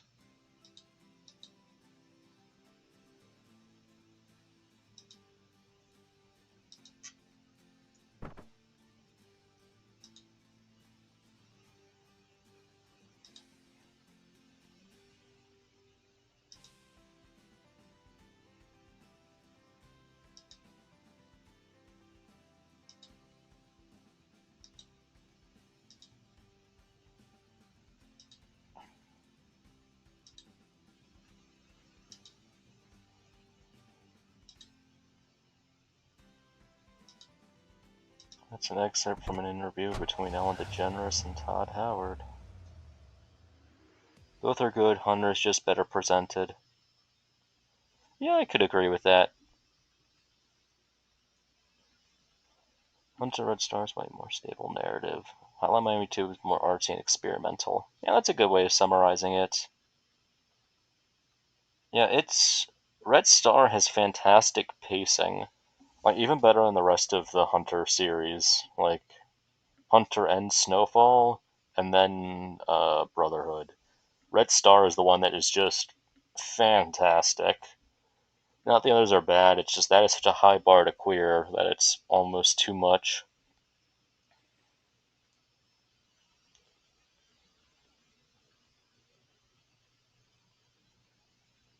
Yeah, lengthy dialogue, I've been guilty of that too. That can really throw off the pacing for campaigns.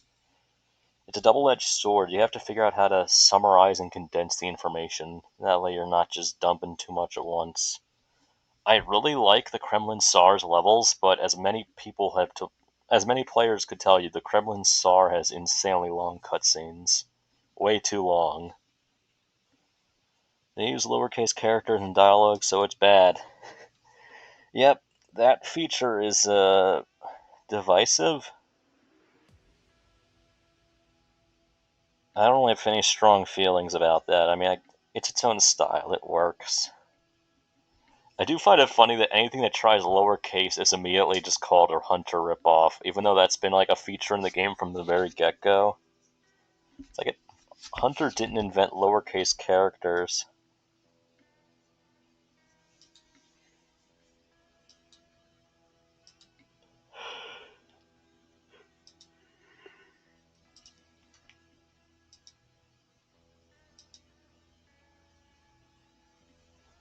Tony is not a fan of exposition.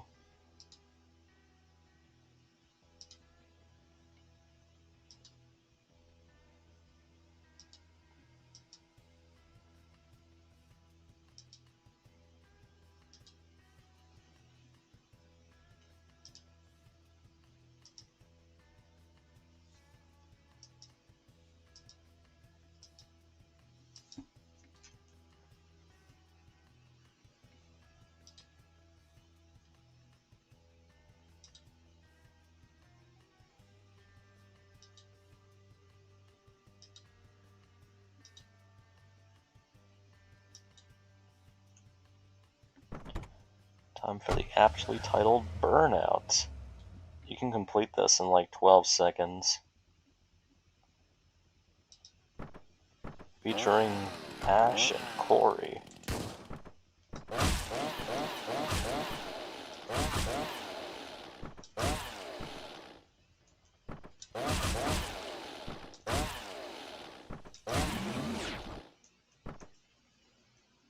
Yeah, this is an attempt to recreate the level that Denneton made in the level editor trailer. I think I was able to get pretty close to their design.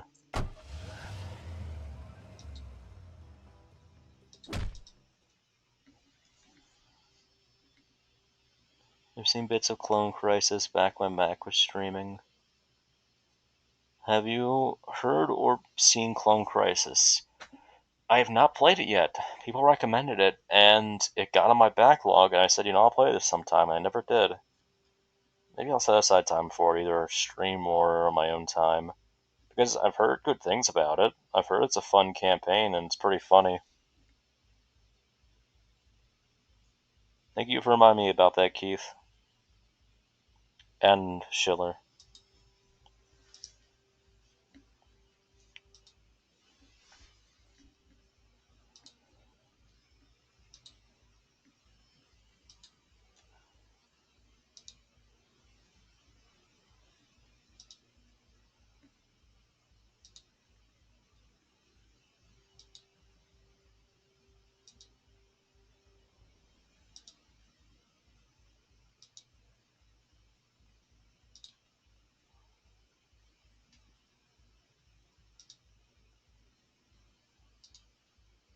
Oh, he says a no-no word. To be fair, it's not like Tony's depicted as being cool or that it approves of that language. It is what it is. It's the 90s. And again, Tony's kind of an asshole. And he says stuff like that. Every other dialogue for this guy is gonna be some slur. I'm saying that like I didn't write it, but I mean, I'm streaming this.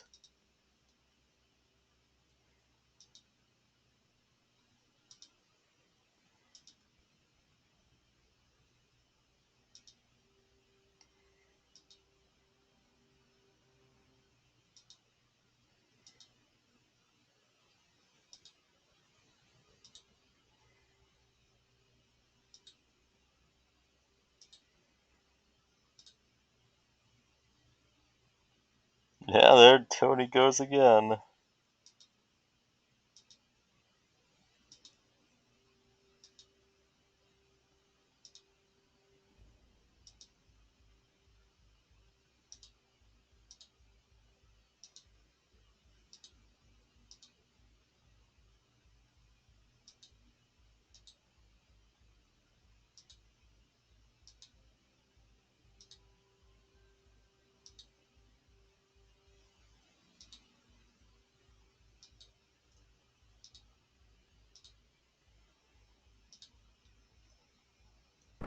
At that point, might as well just leave that. Let cooler heads prevail.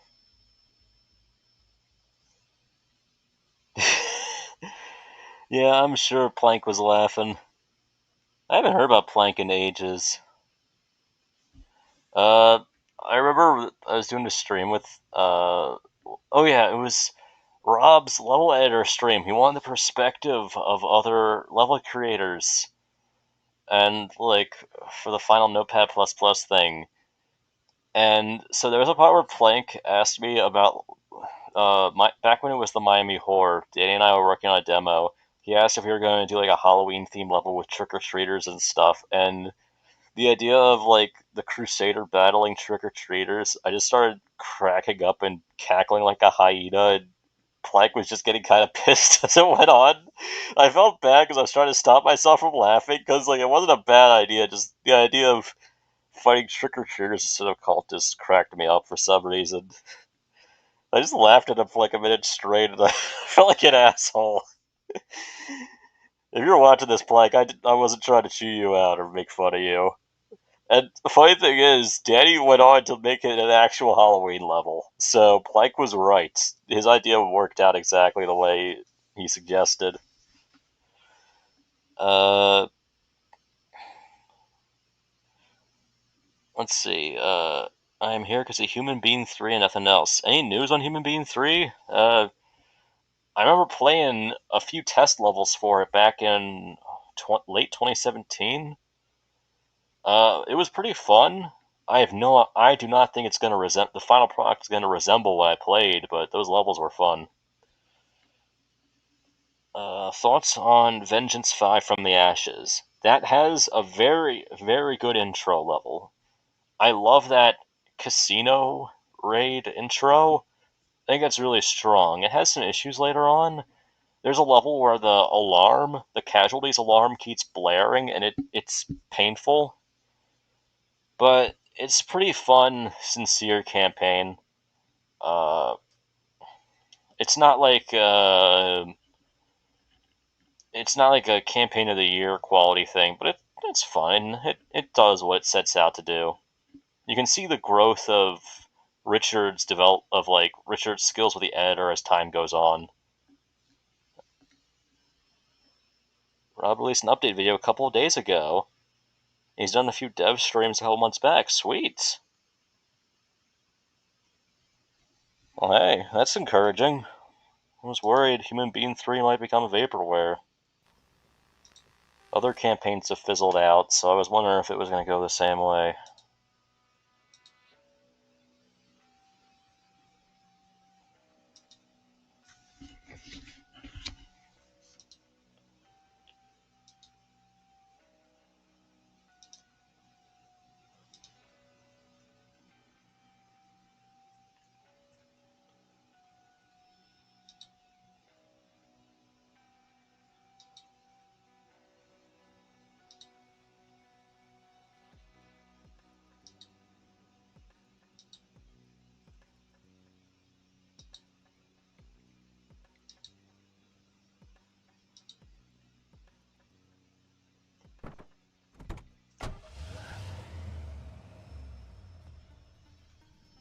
Thankfully not. One of the many people I still respect online, Rob. Rob's pretty chill. I'm glad he's doing well. He and I have talked on occasion, and it seems like he's holding up good. That would be a good choice this level. Let's do Richter.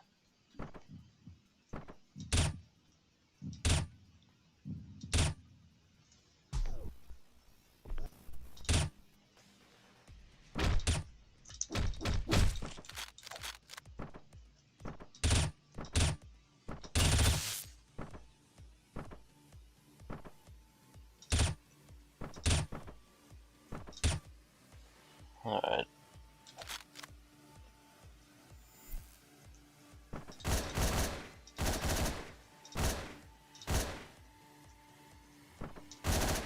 I missed every shot.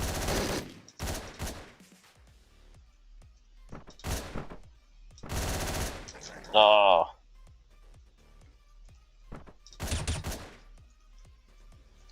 As tempting as it is, I'm not going to do the throat tear glitch here. This isn't Love and Forgetting. That is not an intended feature.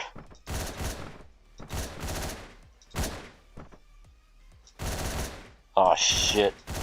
No, no. Oh. There we go. First try. Oh. Yeah, I deserve that one. Got too cocky for my own good.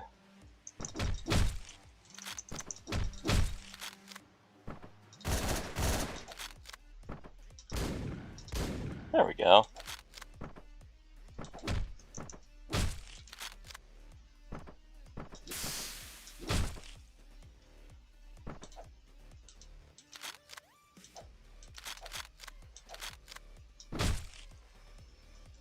It's just this guy. And then, one of my favorite parts.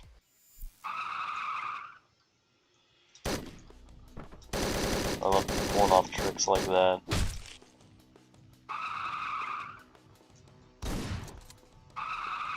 Even if it repeats that, that's not a long cutscene, so I don't see it as an annoyance. Oh man. I'm slipping.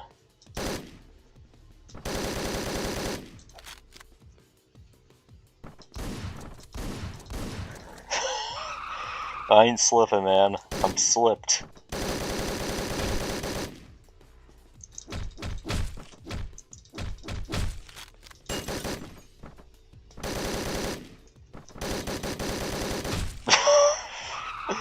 I had a hole in my second favorite trading arm. The only way we're gonna get Corey back now is in installments.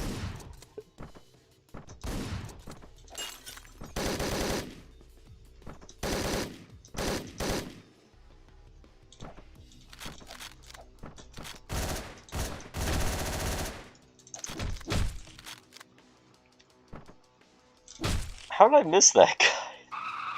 How did I not notice him?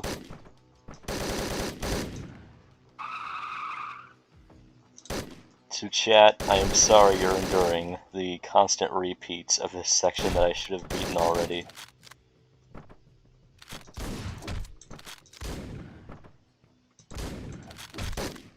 There we go. I'm out.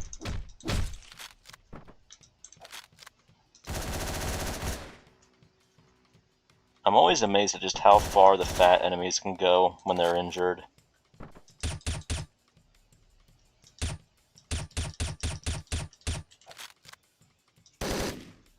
I think that's not everyone, but it will be. There we go.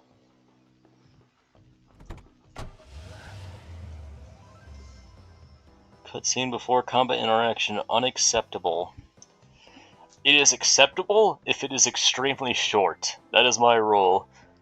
If there is dialogue, like what I was guilty of with the sun fight and the prison level, then it is not good. But I think that is an acceptable compromise. Why is it still around? Because it's an easy mistake to make.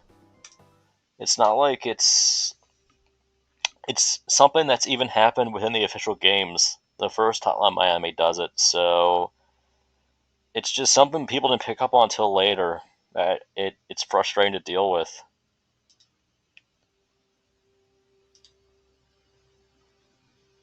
Hey, it's not henchmen. Go. Just henchman gets contacts, grows out his hair, goatee. Yeah, don't worry, I'm not henchman.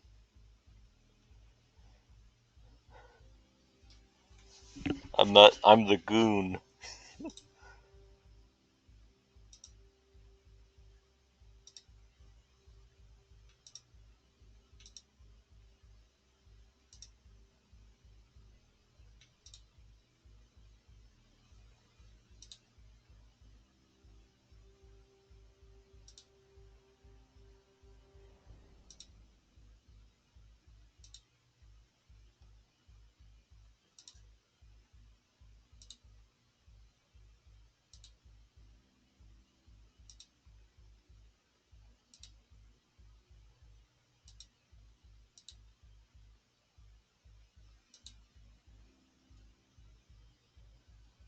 That's real demotivating, Kurtz. That's like what Colonel Q says in Hunt Down the Freeman, where he does that Farquaad quote because he's a military officer. It makes him seem like an asshole.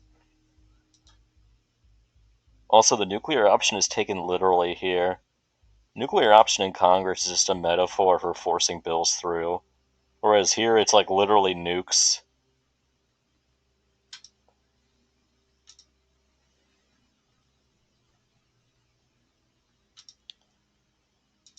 And hey, it's Jonathan and Dennis. I initially was on the fence as to whether or not they should be killable, but my thoughts were since they were in the first game, at least they get to go out with a good fight here. I see that as a respectful way to handle them, because I like them both. They're really cool guys. They put up with a lot of shit from the community. I'm grateful they stuck around as long as they did.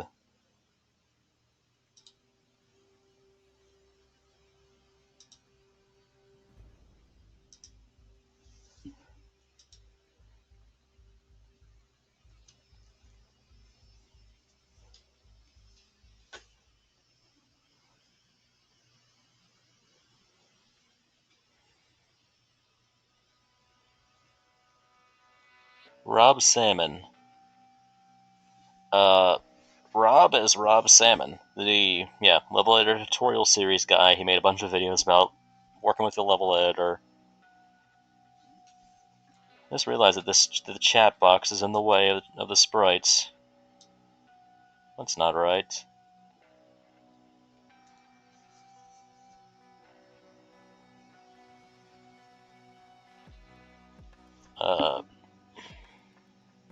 Rob also worked on The Dark Right, Human Being 1 and 2.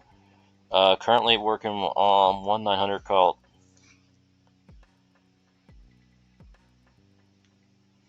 I didn't even know Shibuya was still being worked on. Good luck to Plank if that's the case. Name TV. That is a very poetic statement you just made. I appreciate your bravery. And hey, we have another staple of a YOS campaign. We have the LSD filter. It has to show up at some point.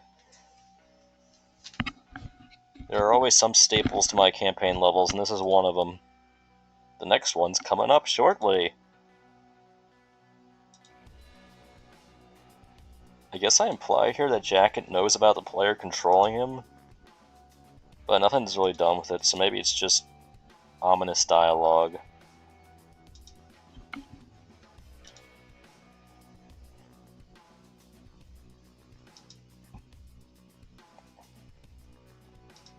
Yeah, just don't look behind him. Don't look behind this guy. Pay no attention to the blonde guy in the jacket.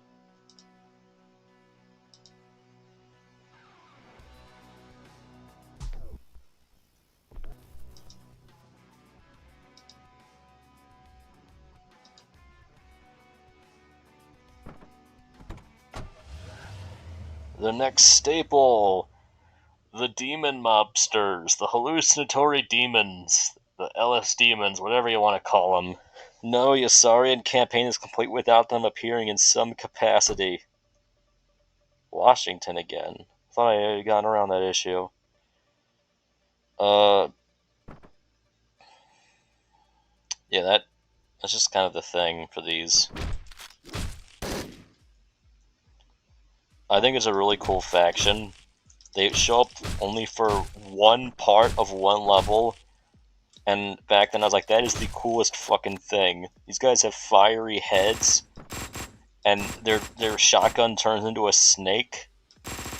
Like, I want them in everything I make. And I still think they're cool. Part of growing up is realizing the stuff you thought was cool as a kid is still cool right now. And this is one of those things.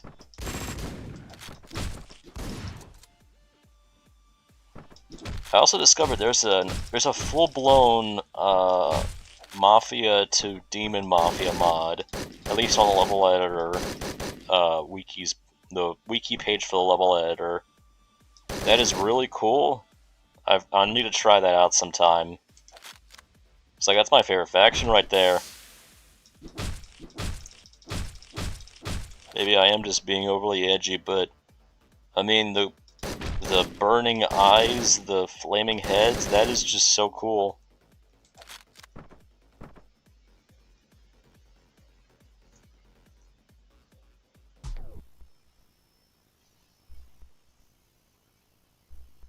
Yeah, I hope Collect Call succeeds.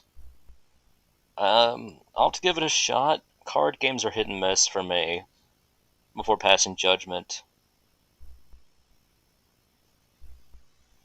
Yeah, it's a subjective thing. It's a buggy faction, and I think I'm one of the few people who actually really likes them. Most people, it's like, oh, that was kind of a neat little thing that showed up in one part of one level. Meanwhile, I'm just gushing like, isn't that the coolest thing ever? And everybody else is like, no, what are you talking about? I don't know. I mean, that's what motivated me to look into Notepad++.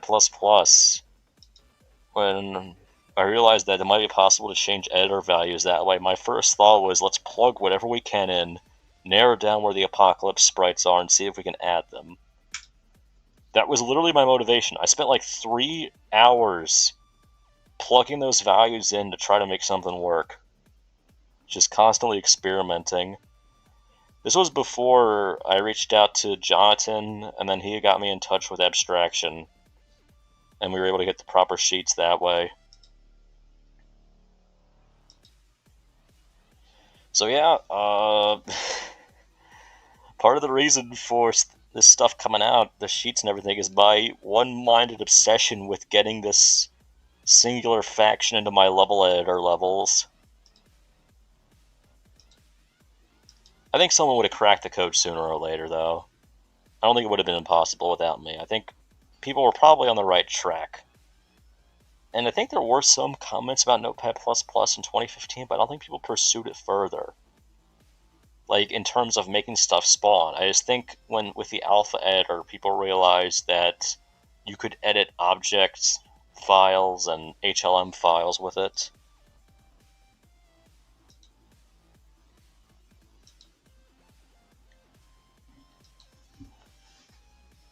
Now we're pulling a Spec Ops The Line.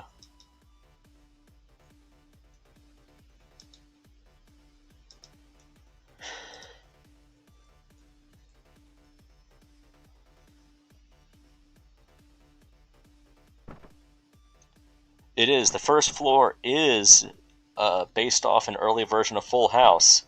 It's technically not the same level, but the structure is Full House. And hey, thank you, Slunker. I appreciate it, man. Passion is what drives communities. And I'm happy I was able to contribute in my own way with the guides and everything else. I just like helping people.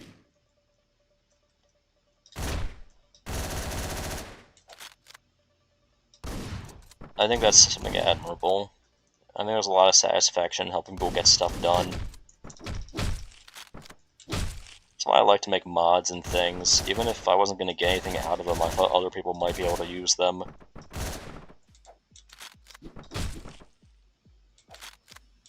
Oh, that's not a super shotgun.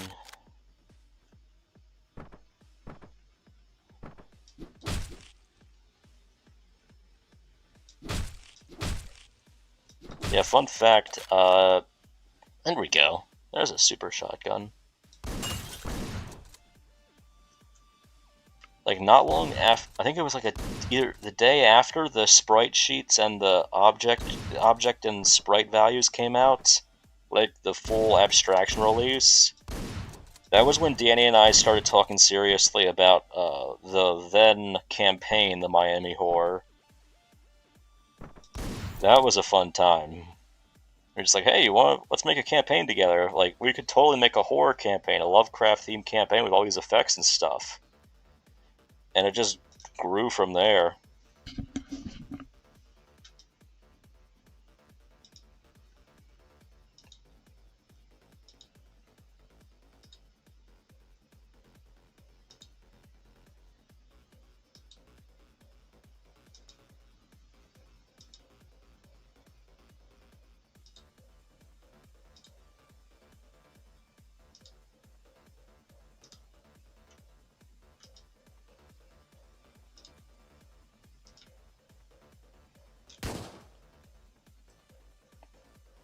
1 shot, 2 kills.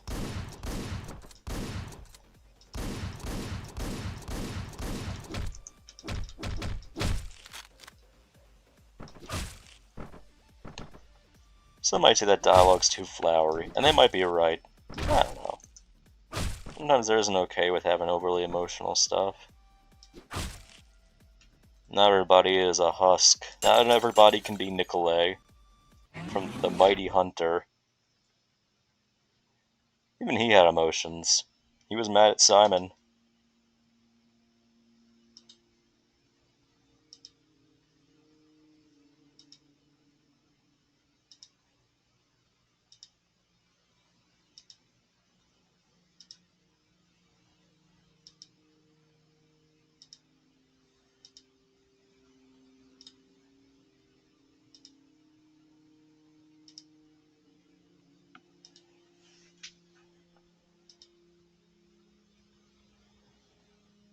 I don't know, I killed Richter my first playthrough and my second playthrough of Hotline Miami. I never really spared him, so it was kind of a shock when they revealed that, yeah, he canonically was spared.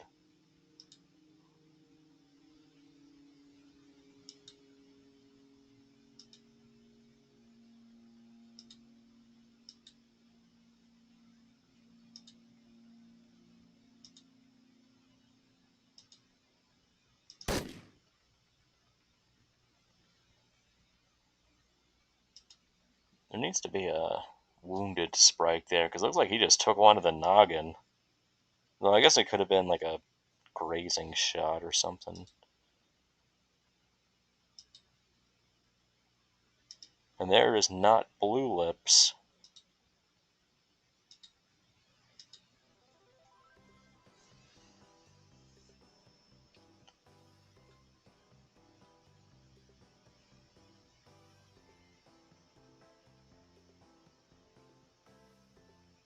Yeah, I think enough time people would have narrowed it down. Schiller. It's just a matter of putting 2 and 2 together and then starting to figure that out. I guess the question is, I think the sheets would have. I don't think. No, I do think the sheets would have eventually dropped. Someone just would have needed to have talked to Abstraction or Denton, since both were open to it. That was what shocked me the most. I thought for sure I was going to be turned away. But, like, John was like, I don't, like, Abstraction's handling the ad, or I'll get you in touch with them. And then they were like, hey, that's cool, we'll send you the sheets and such. Like, this stuff isn't entirely stable, but you can still add it. That was so cool. They were really nice people all around.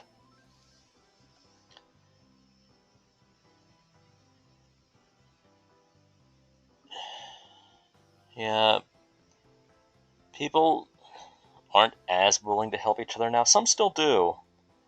I think the golden age of modding was like 2016 to 2018, because that's when you saw a lot of collaborative work. Sometimes just without even any, like, bigger picture. It was just like, hey, let's make stuff that people could find useful. There was that entire opening up editor restrictions thing where people were just making custom sprites for others to use. That's what led to a lot of those faction to faction reskins, and so on. I had a lot of fun collaborations in that time. There's still been great mods and great campaigns since then, don't get me wrong. I just have a fondness for that era.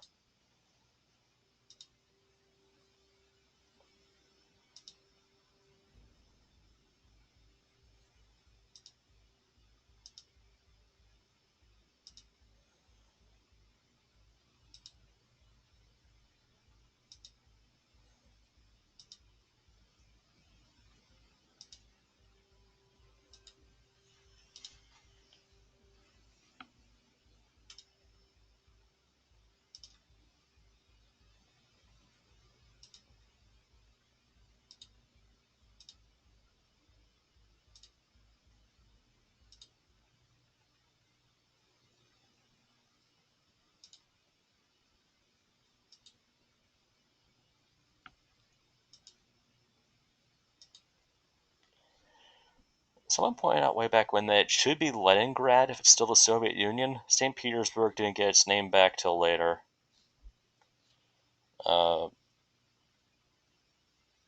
It's just a minor historical hiccup, I guess.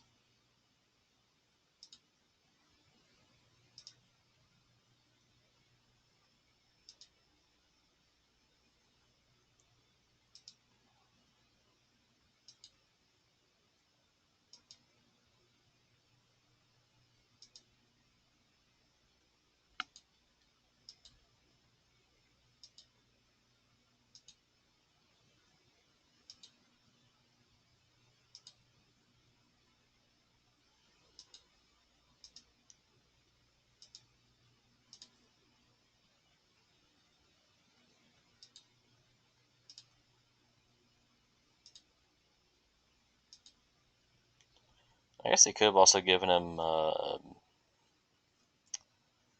don't know, they could have OD'd him on morphine, or they could have gave him cyanide. Again, probably Breaking Bad, instilling brain rot about ricin. Miami Menace is pretty neat. It's definitely, it has that vibe of like the 2016 to 2018 era campaigns, even if it isn't necessarily like a product of that era. It's fun. I like the approach to it, the overall world building. Last level's a pain in the ass, but it is what it is. It's not Hotline Miami without getting a punch in the dick on occasion. Last big thing might have been Summer of Rage. Maybe. There was also a Halloween themed editor challenge that was really fun. Some good levels came out of that. I loved Juan Chocolo's. There was also a really good Jake one. I don't remember the story behind it though. I think it was called Venom, but there wasn't a Venom reskin in it.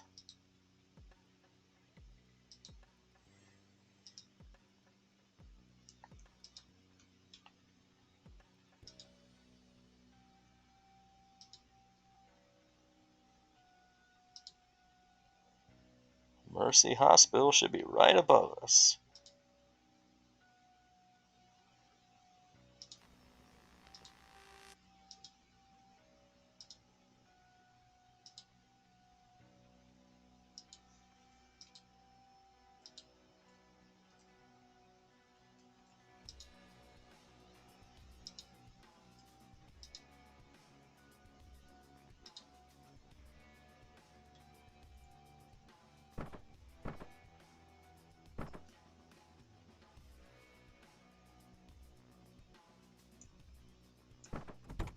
Now Corey got her car back.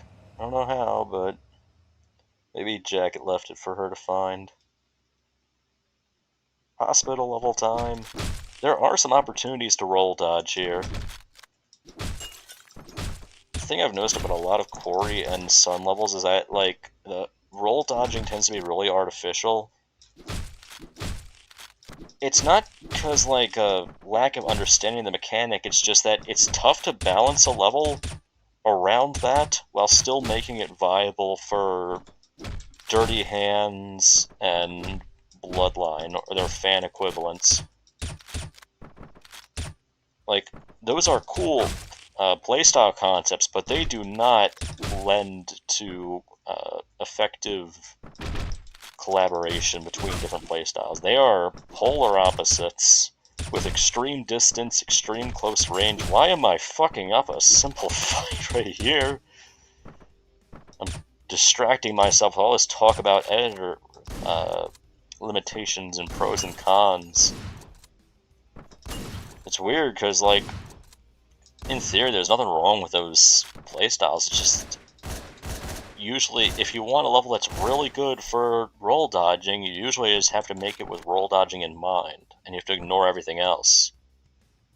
Like this level. This kind of ignores the other fan options, because it is designed exclusively for Corey. So that's why there are areas where you're expected to pull off some dodging skills.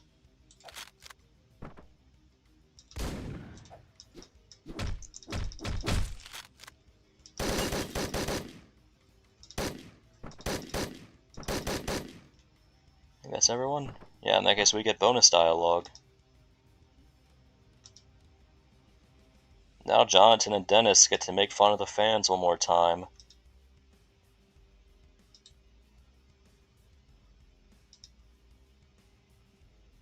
I think this dialogue was supposed to make fun of the whole editor concept, sort of like how the original Encounter with Them was making fun of stories in video games.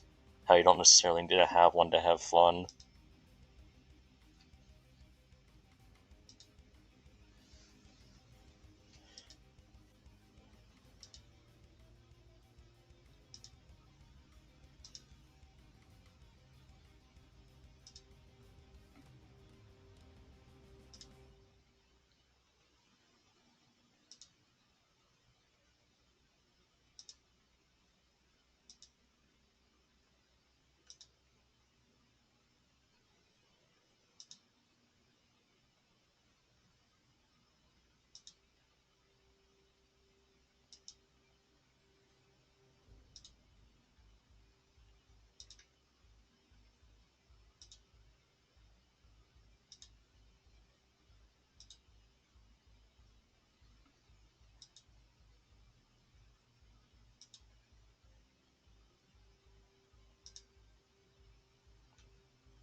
Oh. One last dance. Are there any knives up here? There we go. Boss fight time.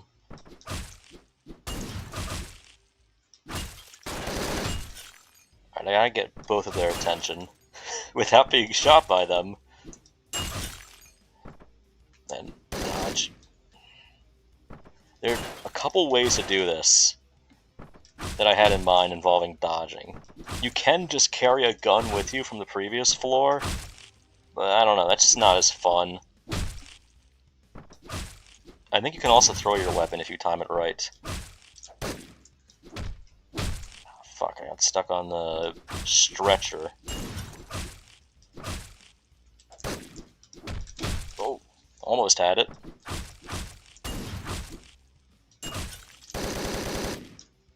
I whiffed the shot there. I think you can pull off knife hits if you time them right against the janitors.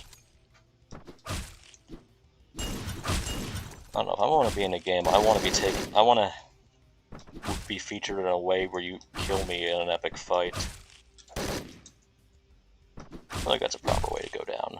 Though Jonathan and Dennis also had the right idea with them taunting you, basically saying, go fuck yourself, before flipping you the bird and killing you, or getting killed by you.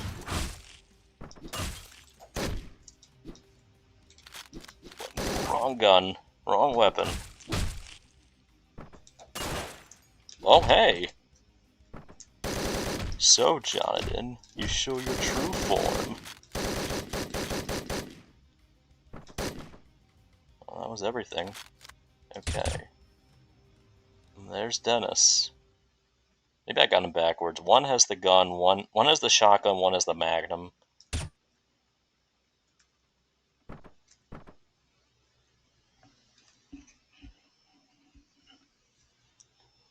Halloween Collection came out in 2018. Oh, so it is older.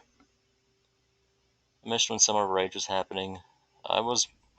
There's a big gap between me working on Cryo and working on Love and Forgetting. I didn't participate in those projects.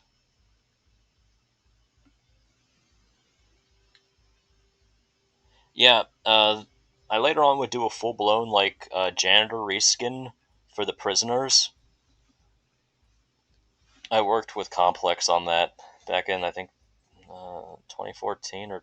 No, it was 2013, because that was part of Love and Forgetting. Why are they bald? Editor limitations. More accurately, I couldn't be bothered to give them hair. Either way, they would have looked like one janitor or the other. I couldn't create unique death animations for them unless I forced you to kill them in a specific way, with a blunt weapon one way or a sharp weapon the other.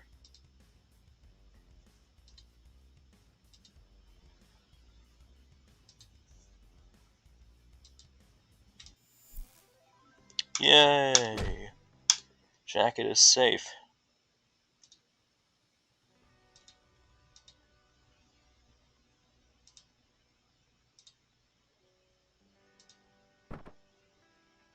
We're getting the band back together.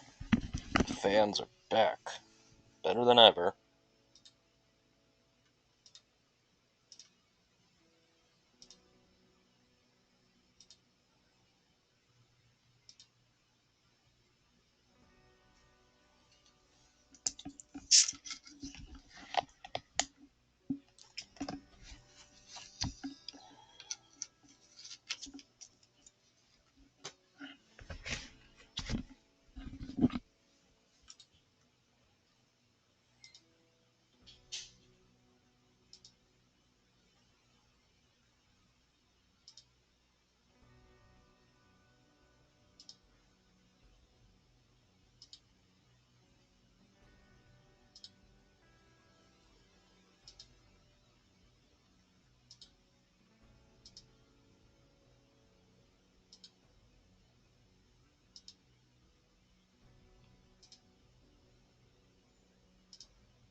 The nuclear option. It just means getting stuff passed. In Congress. Not as spooky as it sounds. He had to go back and tell past me that that's what that's about. He would have access to nukes already.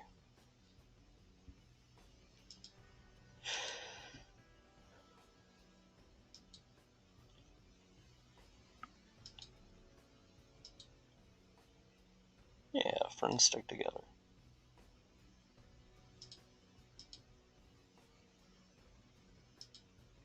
Now, about that beer I owed you.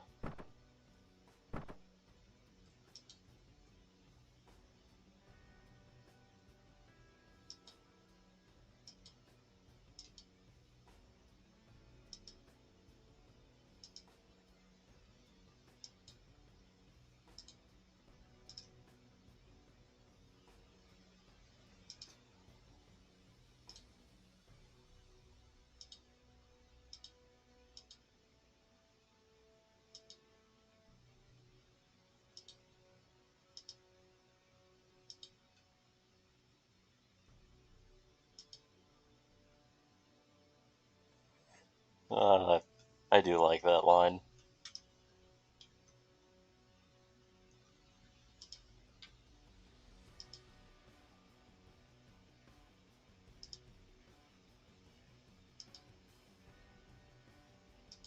Tony's redemption arc is here. He is a good one now.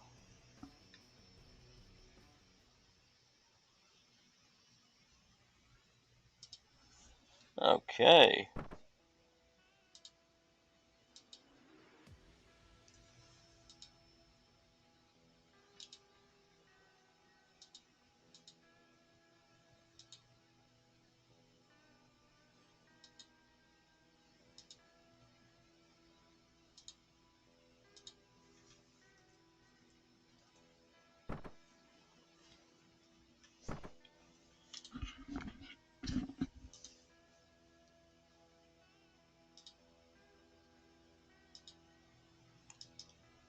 The girl is finally mentioned. It was a big theory from like 2012 to 2016 that the girlfriend or the girl, whatever her name is, that she was originally a prostitute or something. I ran with that theory here. There's nothing to back it up with.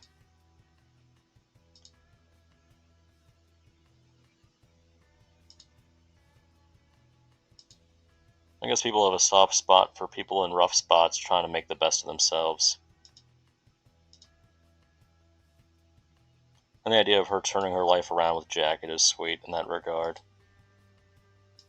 That's where this joke comes from. Where Jacket realizes he made a faux pas, or whatever the phrase is. Faux pas? I'm not good at pronunciation.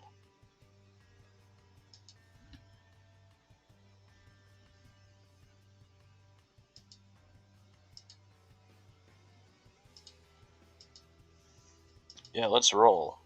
Okay, I've played as Corey, Tony, Alex Nash is in the last one. I guess I might as well do Alex and Ash here.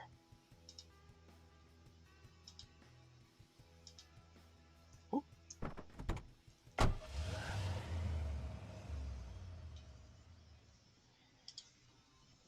Yeah, I tried to make this open to different play styles, but the same issue popped up. It works for the most part, but there are definitely some problems. There are some...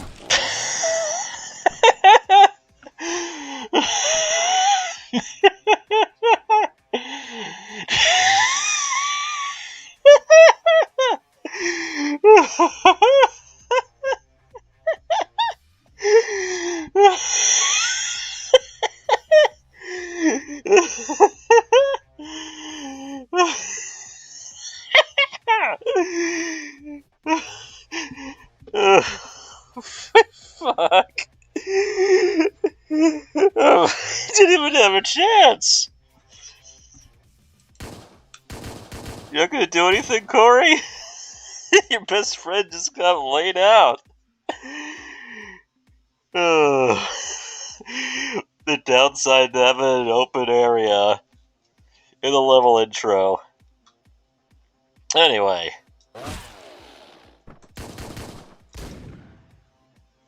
But yeah, there are open lanes and stuff designed to help you if you wanted to dodge roll, as well as areas to bait if you're playing as Tony.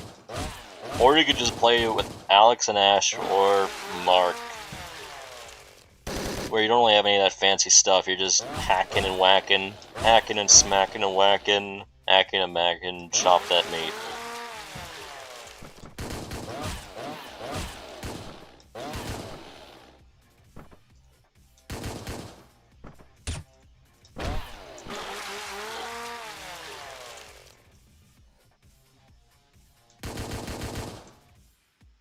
Something I do like is that it seems like there's less irony poisoning in levels. People aren't like doing eye rolls and like trying to deliberately make jokes about storytelling and such, and are trying to tell proper stories.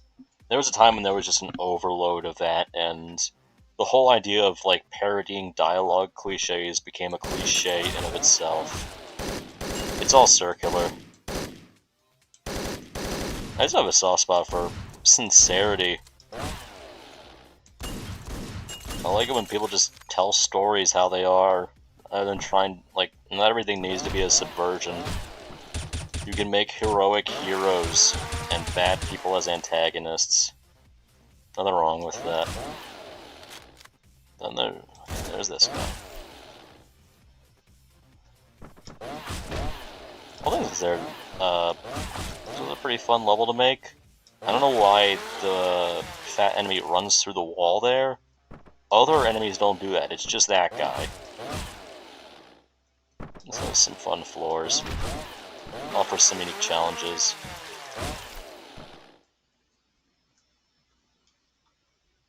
I think I was trying to show that the various parts of the floor were coming apart, but it just looks like there's a tile glitch going on here. Ah. It's a lot easier if you're Tony.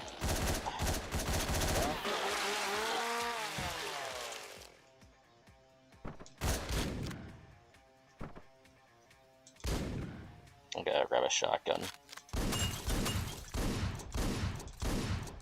There we go. They're using the nuclear throne guys as targets.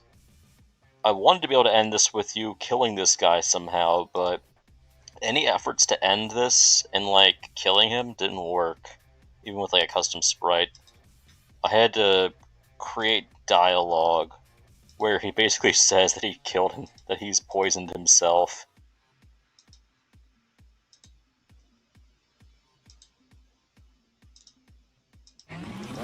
And the fans just don't even bother because he's dying. Given the choice, it would have ended with you hacking him up, either as a boss enemy or as like a special killable NPC. But it was just a shortcoming. I probably could have fixed it with some, like, I don't know, finding some way to have a small object as the actual cutscene NPC and having like just some destructible thing or target or whatever taking his place.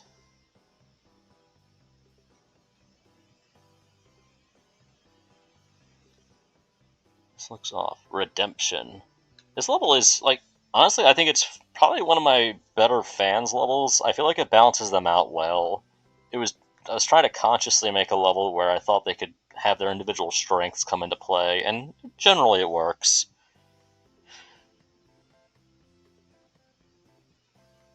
There are some problems with it, admittedly, but again, it's almost 10 years old. Nothing's perfect. Nothing's gonna hold up flawlessly. I remember Mating Season, yeah. That was a real silly, fun campaign. I had fun with it. The second one is real out there, but it definitely swings to the fences with comedy, and it generally does a good job. Back when I wanted to make a compilation for the Alex levels, I found this was one of the last levels I found recorded. Really? Huh. Third floor is a pain in the ass. Yeah, it's tricky. The bathtub trailer. The good old acid bath. Such a meme. To be fair, it's an extremely specialized sprite that only works in very rare occasions, and it's on the top of the items list. I know it's alphabetical, but like, uh, there are only very rare instances you could make the acid bath work, and the times it shows up otherwise it's just very off. Other than the third acid bath, that one actually looks kind of normal. That's why I like to use them for putting effects down, because I know I'm not going to be putting an acid bath down, so it's like, oh, if that's in the object and sprite IDs, that means something needs replacing. If I remember correctly, Broccoli Walkway made those armored trucks that show up in this campaign. I don't remember if it was for something he was working on that I asked if I could use, or if he made it for the campaign, but they were really handy.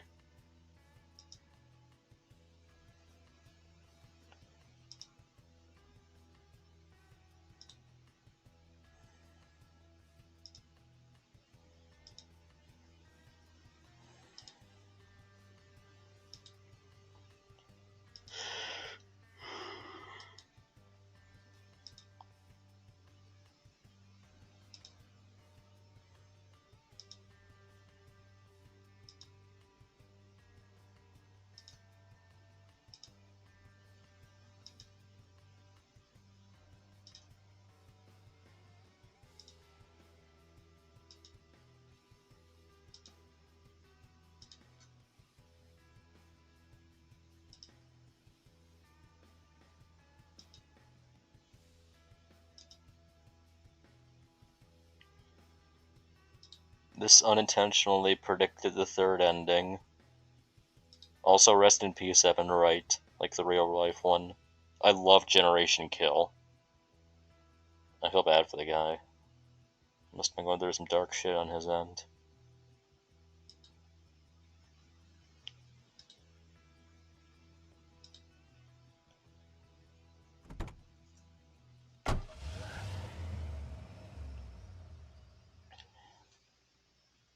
Yep, before Puzzle Box. Puzzle Box cranked out a ton of those comedy campaigns. The Garfield one, the Carl one, the sequel to the Carl one. There was a Shrek one. One after another. They were goofy. You knew what you were getting into it, though. It's like an Adam Sandler movie. In the sense that, like, you know exactly what you're getting. And if you're into that kind of thing, then you're going to have a lot of fun.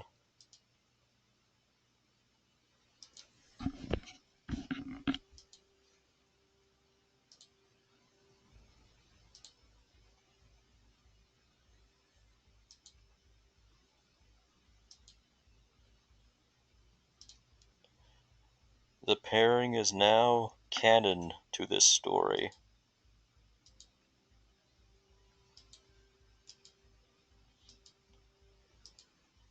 feelings are icky and gross, and I do not want them in my mature game where I smash heads in. That's double plus ungood.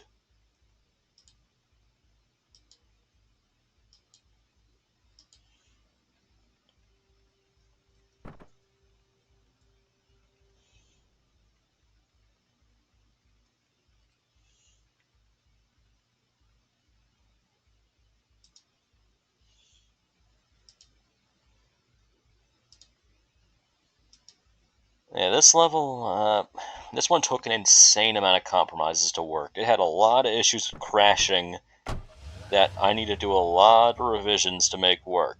I cut an entire floor where there was supposed to be a garage they escaped out of.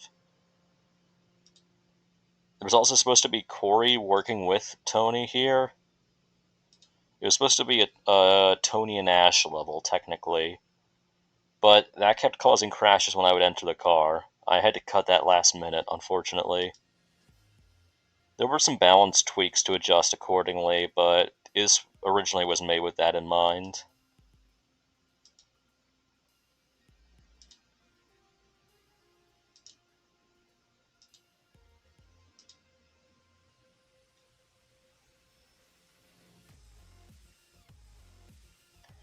Alright, past Yos. Where is the American flag rug?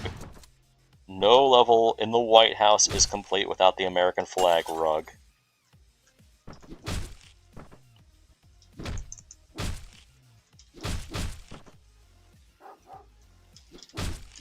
Ah! Fell for it.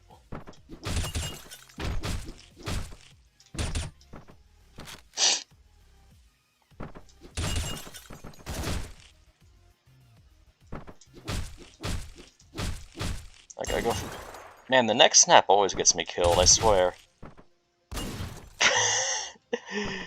Just like, nah, fuck that. Oh, shit.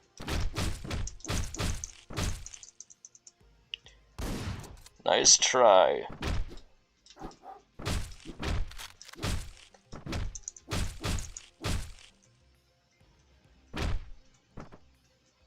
Yeah, no.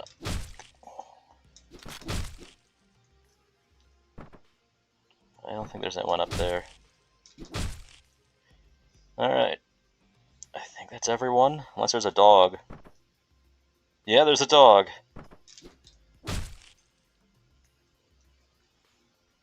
One of my favorite tropes. Enemies panicking the further you push into their territory.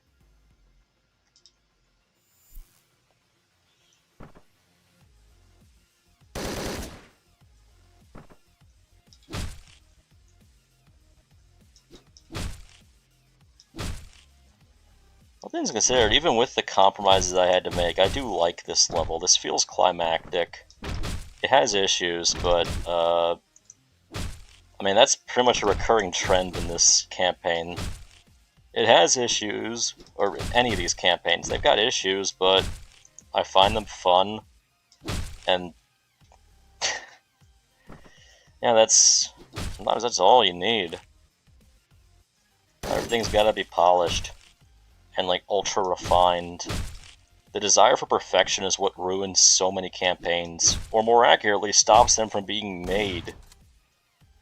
People are so determined to make these perfect campaigns that they don't allow themselves to make mistakes or to compromise.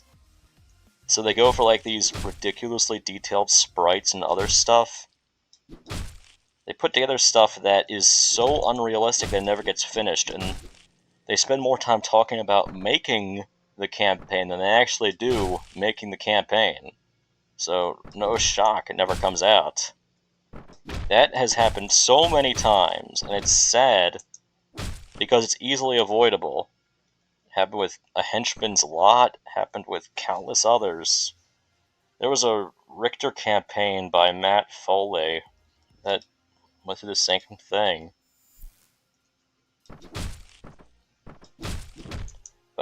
There's the American flag rug. Hello, beautiful. How long have you been there? Anyway, what I'm getting with that is... never let perfect be the enemy of good. It is a cliche, but it is accurate. spend all your time trying to make a perfect campaign, you are not going to have anything to show for yourself. Fuck me.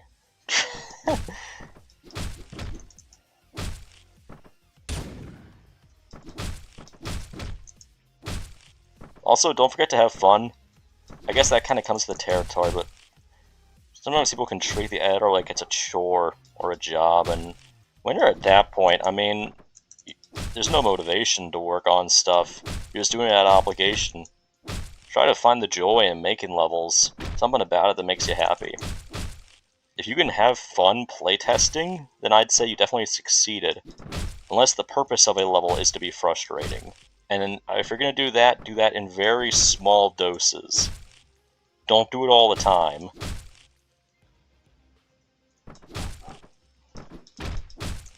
I think that's all of them. Nope, there's a guy in the bathroom.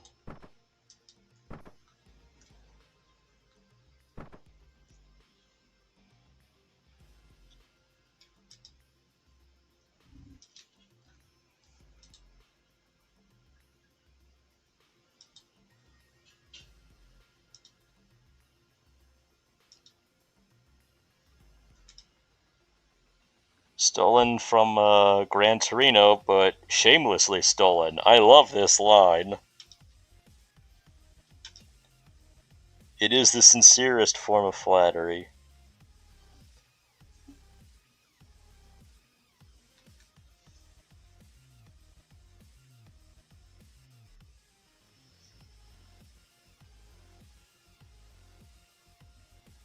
Hey, thanks for saving that campaign.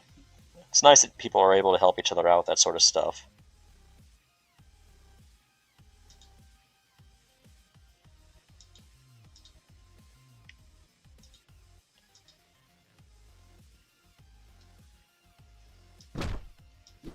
Honestly, a fun project would be just to talk about all the campaigns that got canceled over the years, at least the ones that were, like, given big announcement posts. Hey, there's our favorite colonel. Because there are quite a few if you really dig around. Not even to throw shade at the people, but just to talk about how the editors changed over the years. And, like, different reasons why they may have been canceled. Sometimes you just don't have the time to work on what you were going to work on originally. Life can come up, and real-life priorities always come first. They always come before editor stuff. This floor is hard. But I can think of quite a few. There was a campaign called The Bureau that was in the works. And there was even, like, you know how both Love and Forgetting and Relentless Crusade have those achievement mock-ups. One was done for the Bureau, and that's why I remember it, because you could never play the campaign that achievement mock-up was done for, and I always found that to be surreal. Okay, this guy. But yeah, that got canceled. I don't know what the reason was. It probably was just lack of motivation or time or something. Other stuff, I know Video Brains had talked about making a campaign. Video Brains was big back in 2016. Made a bunch of tiles and mods and stuff. He was really cool. Cool guy. Collaborated with One Chocolo on stuff.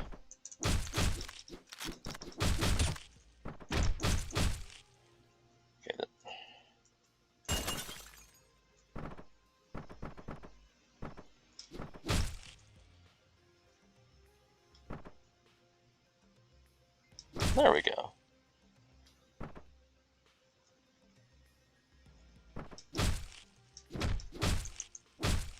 Yeah, this is a tricky one. We gotta bait enemies just right. Fuck you, Kurtz! You ruined everything!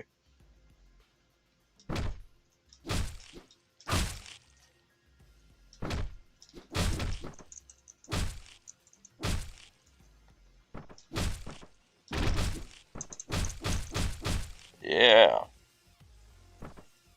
Okay, yeah, that guy has to die if I'm gonna pull this off.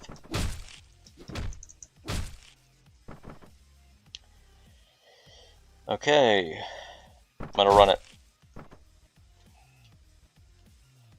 Now there's just this guy. Oh, shit.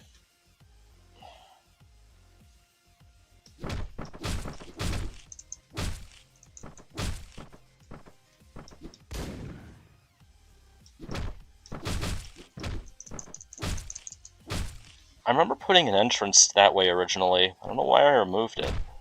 It would have been handy. There's only one real way to beat this. Well, I mean, I guess you can bait enemies here, too. That is an option. It's not something I'd normally think of.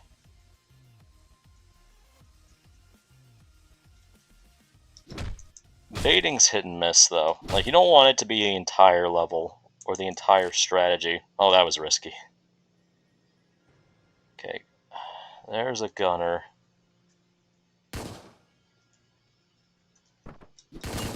Oh!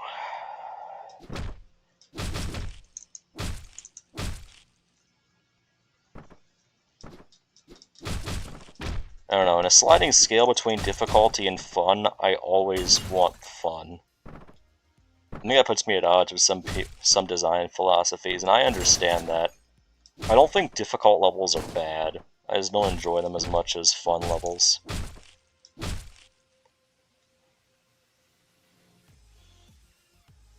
Okay, I can dodge around him.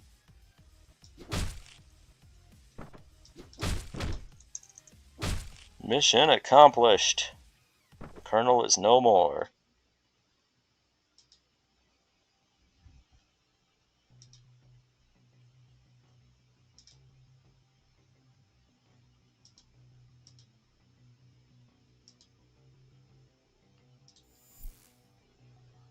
Yeah, so to compromise, there's the little area where it spits you back out here, and you can leave in the fans van. I feel like that was more than 4 minutes.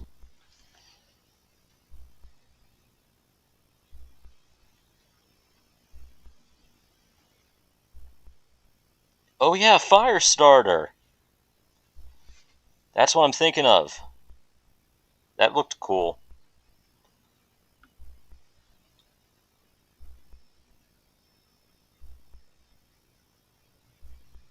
The Vietnam themed stuff is sorely underrated here.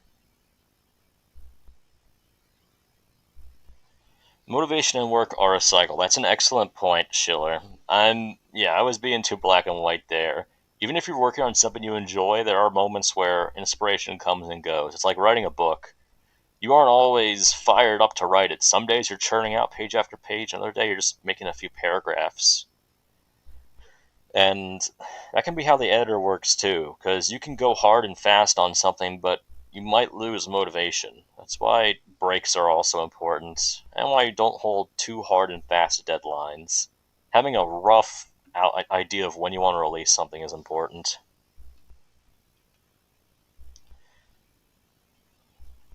And Blank probably has stuff in real life to work with. That's probably why Firestarter didn't come out, other than lack of motivation. If something comes up and you have to take care of it in your personal life, anything online is irrelevant. Anything.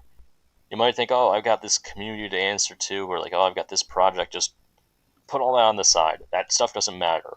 Family always comes first. Real life friends always come first.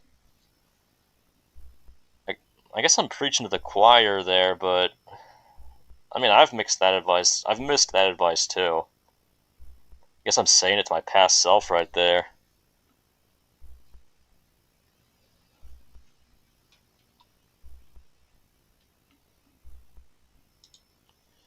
Alright.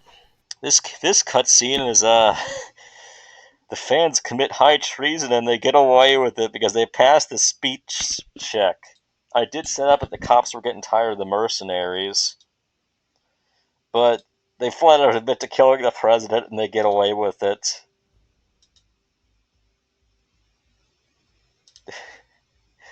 Look, well, okay, Alex has a point there. They did kill the guy who launched a coup and killed the last president.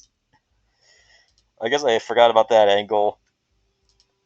I guess technically they did the right thing. I don't know, legally gray area. If you kill a guy who killed the rightful ruler, it's muddy. Corey's history teacher lesson is a little. It's kind of cringy, but look. Life is all about cringe and taking it as it comes and goes.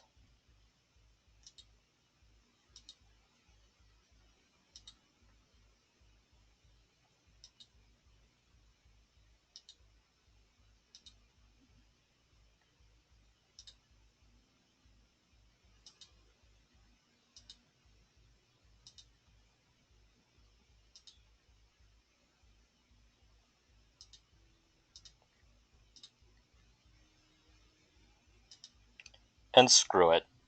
Sometimes you just need a happy ending. Too many campaigns in this era ended with the protagonist dying at the last minute to some, like, random guy. It was trying to emulate the way Hotline Miami 2 handled its story, but it became a cliche also. Where, like, it would be refreshing if a protagonist actually survived and didn't get shot at the last minute. The original version of Hunter Snowfall was extremely guilty of this, where it introduced a couple characters at the very last second to kill off the cast, and just out of nowhere. The rewrites and updates to Snowfall did it so much good.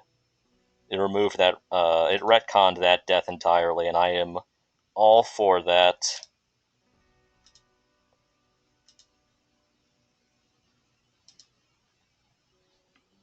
I love the current Snowfall. It's very good. It's not better than Red Star, but it's really good.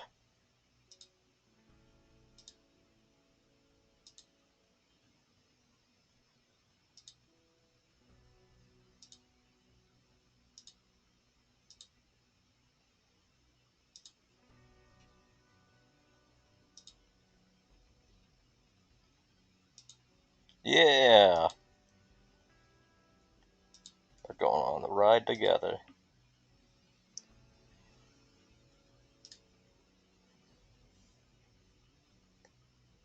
Honestly, I don't even care. It's a fun pairing.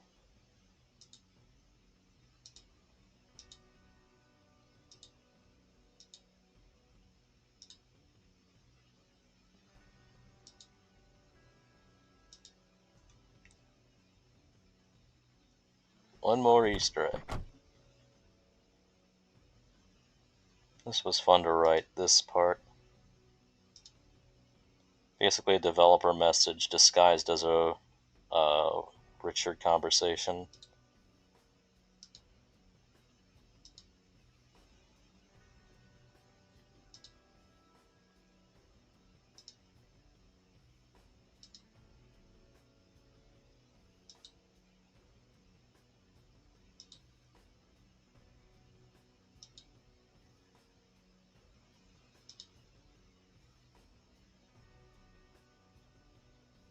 I think I misspelled persevere, but I could be wrong.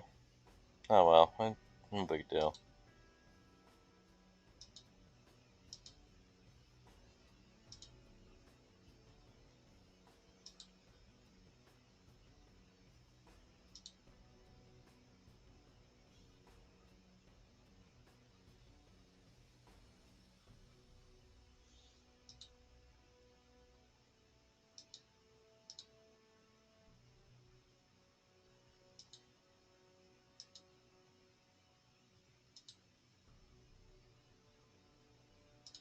Hell yeah, he led you to Corey.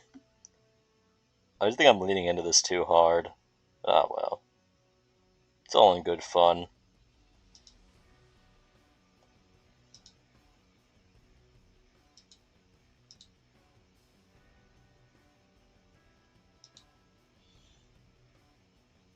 And you will always have friends. That means you, chat. You have friends. Cherish them. There are good people in your life. As alone as you feel, there's always someone worth holding fast and caring about.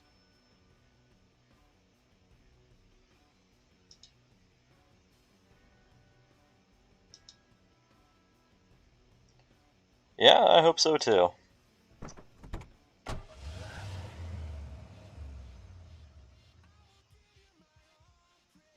baby.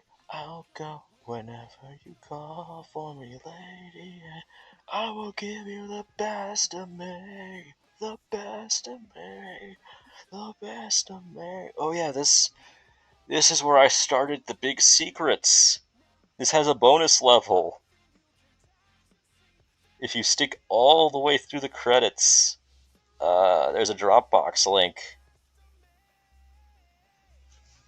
This was where I really got into my Easter egg kick of just including lots of stuff hidden away for people to find. Just gotta wait for the fake out here to finish. But we have that campaign downloaded already. And you know what? I think there's time for it.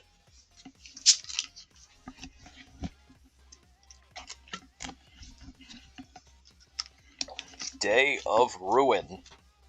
An entire bonus level campaign. Single level campaign. The original idea for it was an alternate bad ending where the nukes go off. But it ended up becoming a different thing. I don't know why. Maybe I just wasn't happy with the original concept.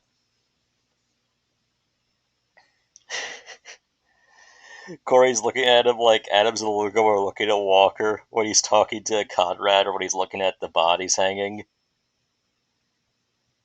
Firestar got too big for the editor, tired of working on a limited platform. I can sympathize with that. I can very much sympathize with that. The editor can be painful to work with, and you can have to go back and delete a lot of progress to fix stuff. Not everything can be solved with Notepad++, sadly. It's why there's an arrow in Her Relentless Crusade's opening cutscene that never goes away, because that is parked so early in a ridiculously long cutscene that I was like, I cannot deal with this. Like, I can't fix this, but I need that there. And I was just like, screw it, I'll leave it there. Kill the part that cringes. I read that somewhere. That's why I try not to take community seriously. I think there's merit to be had in feedback and stuff. Like, I'm not ragging on people who think Corey X Jacket's bad. Like, I totally get it. And I think it's a controversial point for a reason. Like, it's just me accepting that, like, that's the choice I made 10 years ago. I'm gonna live with it.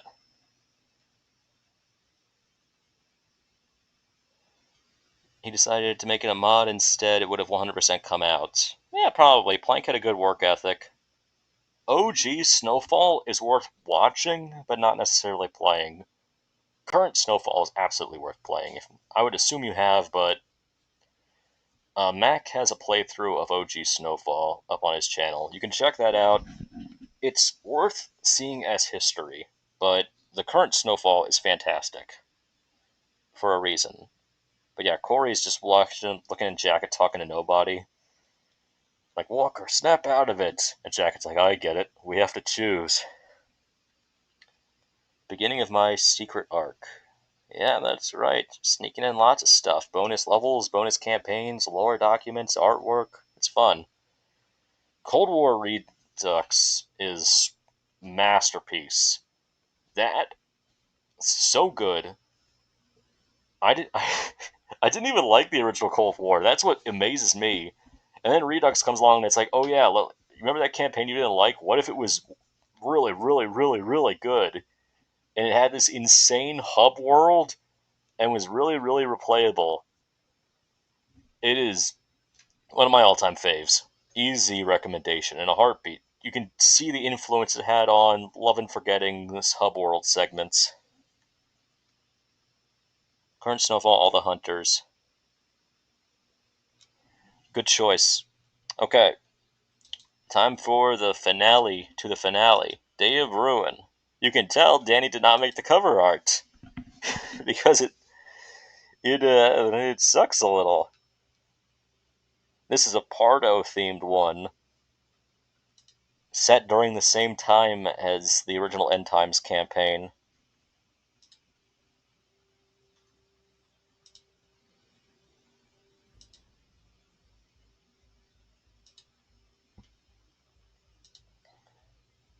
Now, Pardo was supposed to be looking at Evan here, But there's a weird bug. If you start out a level with a cutscene, your character will be angled in that direction. It's not bad for this scene. It could look like he refuses to look Evan in the eye, if you want to interpret it that way, but it's a bug. He's meant to be looking at Evan. That's why later campaigns would correct that by immediately turning a character if it starts out with him talking.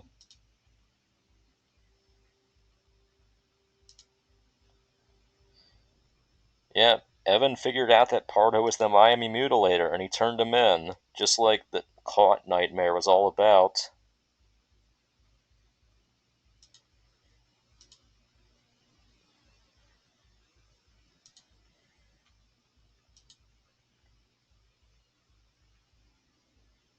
The Masked Maniac, not the Masked Maniac.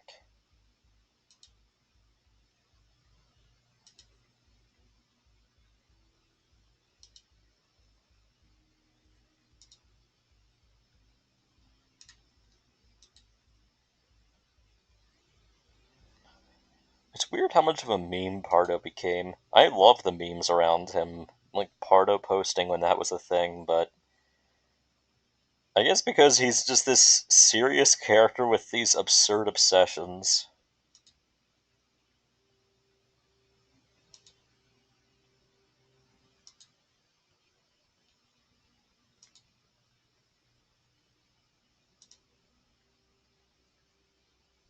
Yeah, this does cement that Pardo's a piece of shit.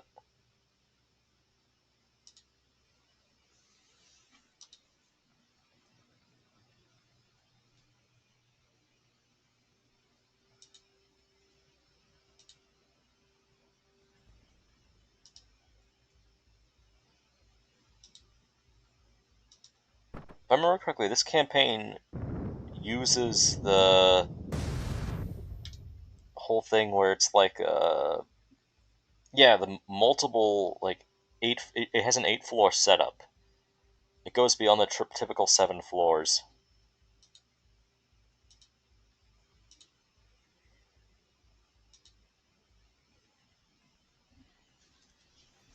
That is good for single level campaigns, but it crashes outside of that. I think Video Brains was the one to figure out about that.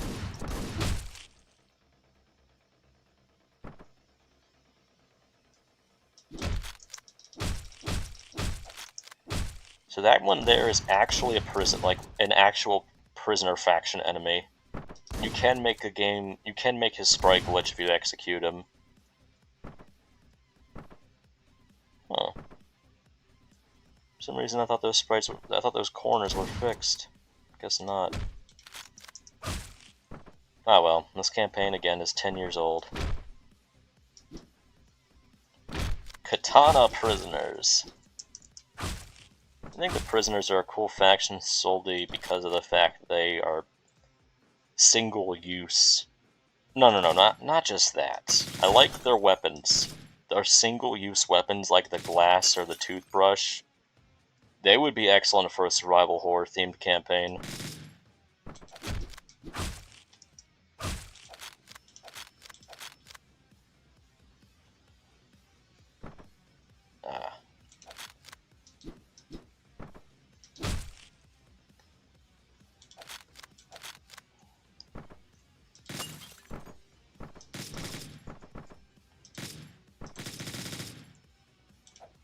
There's a lockbox in the tool chest, brother. Got a gun, set the bullets, go through first.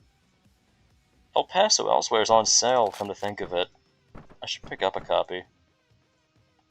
It looks really cool, and the soundtrack sounds awesome.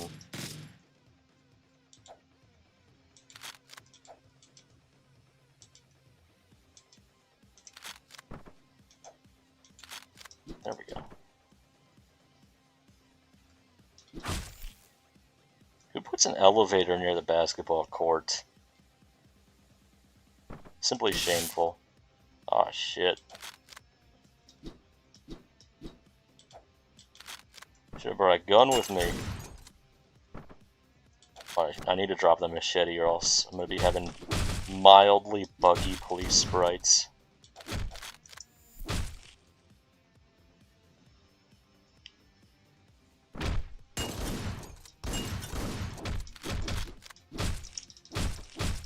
Oh, hey, another prisoner enemy thing. I guess this was before I realized I could just assign the sprite to the Colombian faction or its equivalent.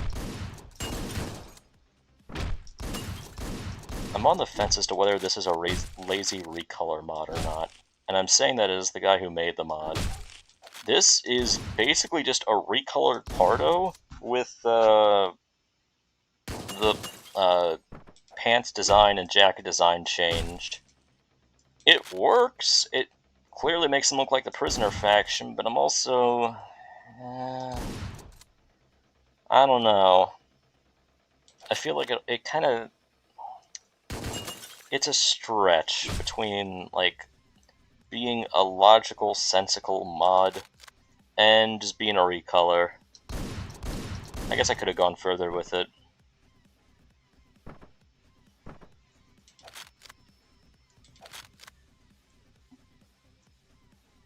Alright, we're out of the police precinct, and we're in the... Oh, shit. I forgot about the SWAT guys. Guess they needed one last ride. But, I'm surprised I didn't use the cops there. They would have fit better.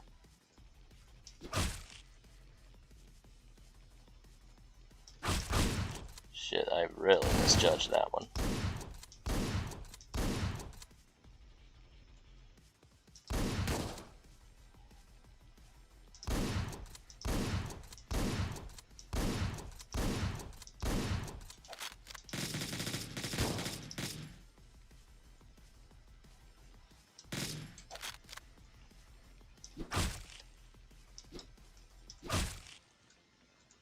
Machete's a real underrated melee weapon.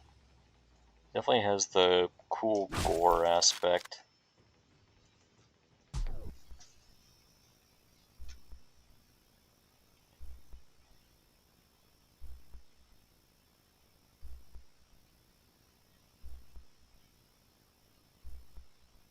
Night Chiller. Sorry for responding that late. I was getting too into it. But I appreciate you sticking around for this. We're almost done anyway. Yeah, that Pardo skin is something I'm mixed on. I think it works, but I think it could have been better. And I would agree that, like, it serves its purpose, but if you want to get technical, it is lazy. It's the compromise between functionality and effectiveness, or design and effectiveness.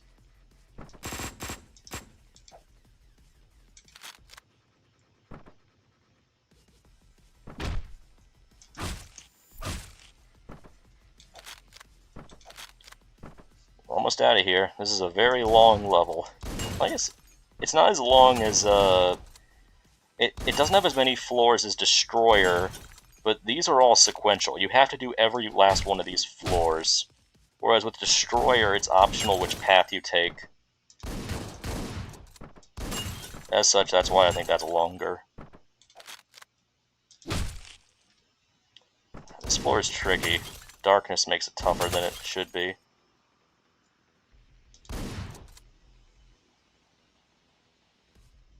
That is such a weird patrol pattern. What was I thinking?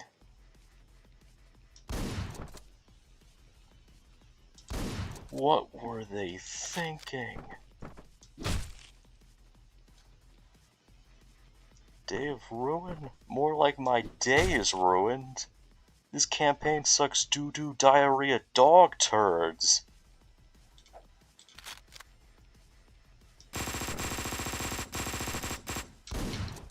I'm so close. I did not think that channeling my inner angry video game nerd would help me out, but there we are. This campaign reeks of ass.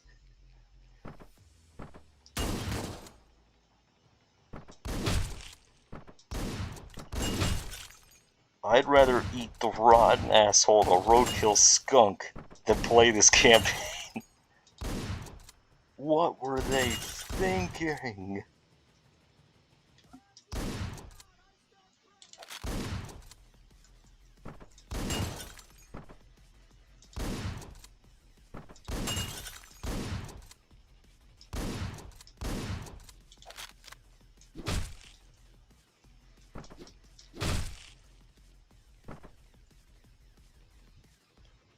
Well, I did say in the workshop description that this was a challenge level. I guess I get what I pay for. Or don't pay for.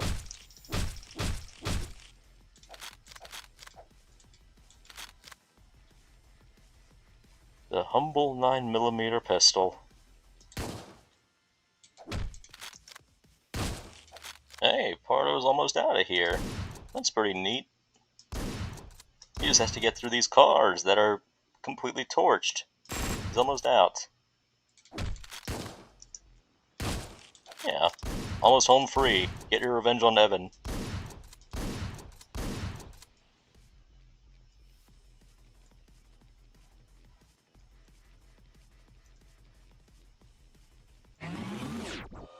There we go. Ah, the nuke fake out. Even I'm not immune to that. Even I couldn't avoid doing that. 2016 was when everyone was figuring things out. Yeah, exactly. This was at the tail end. Well, this was at the very end of the creation of Born Again, so I think it was around September. That's when this was made.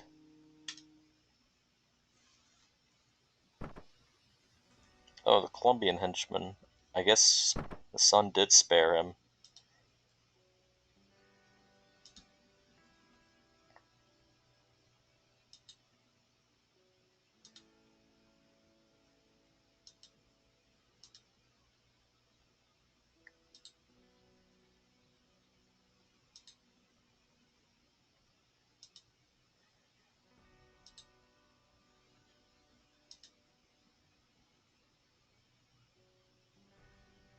That might have been a Richter joke right there, but lunch is just so ambiguous.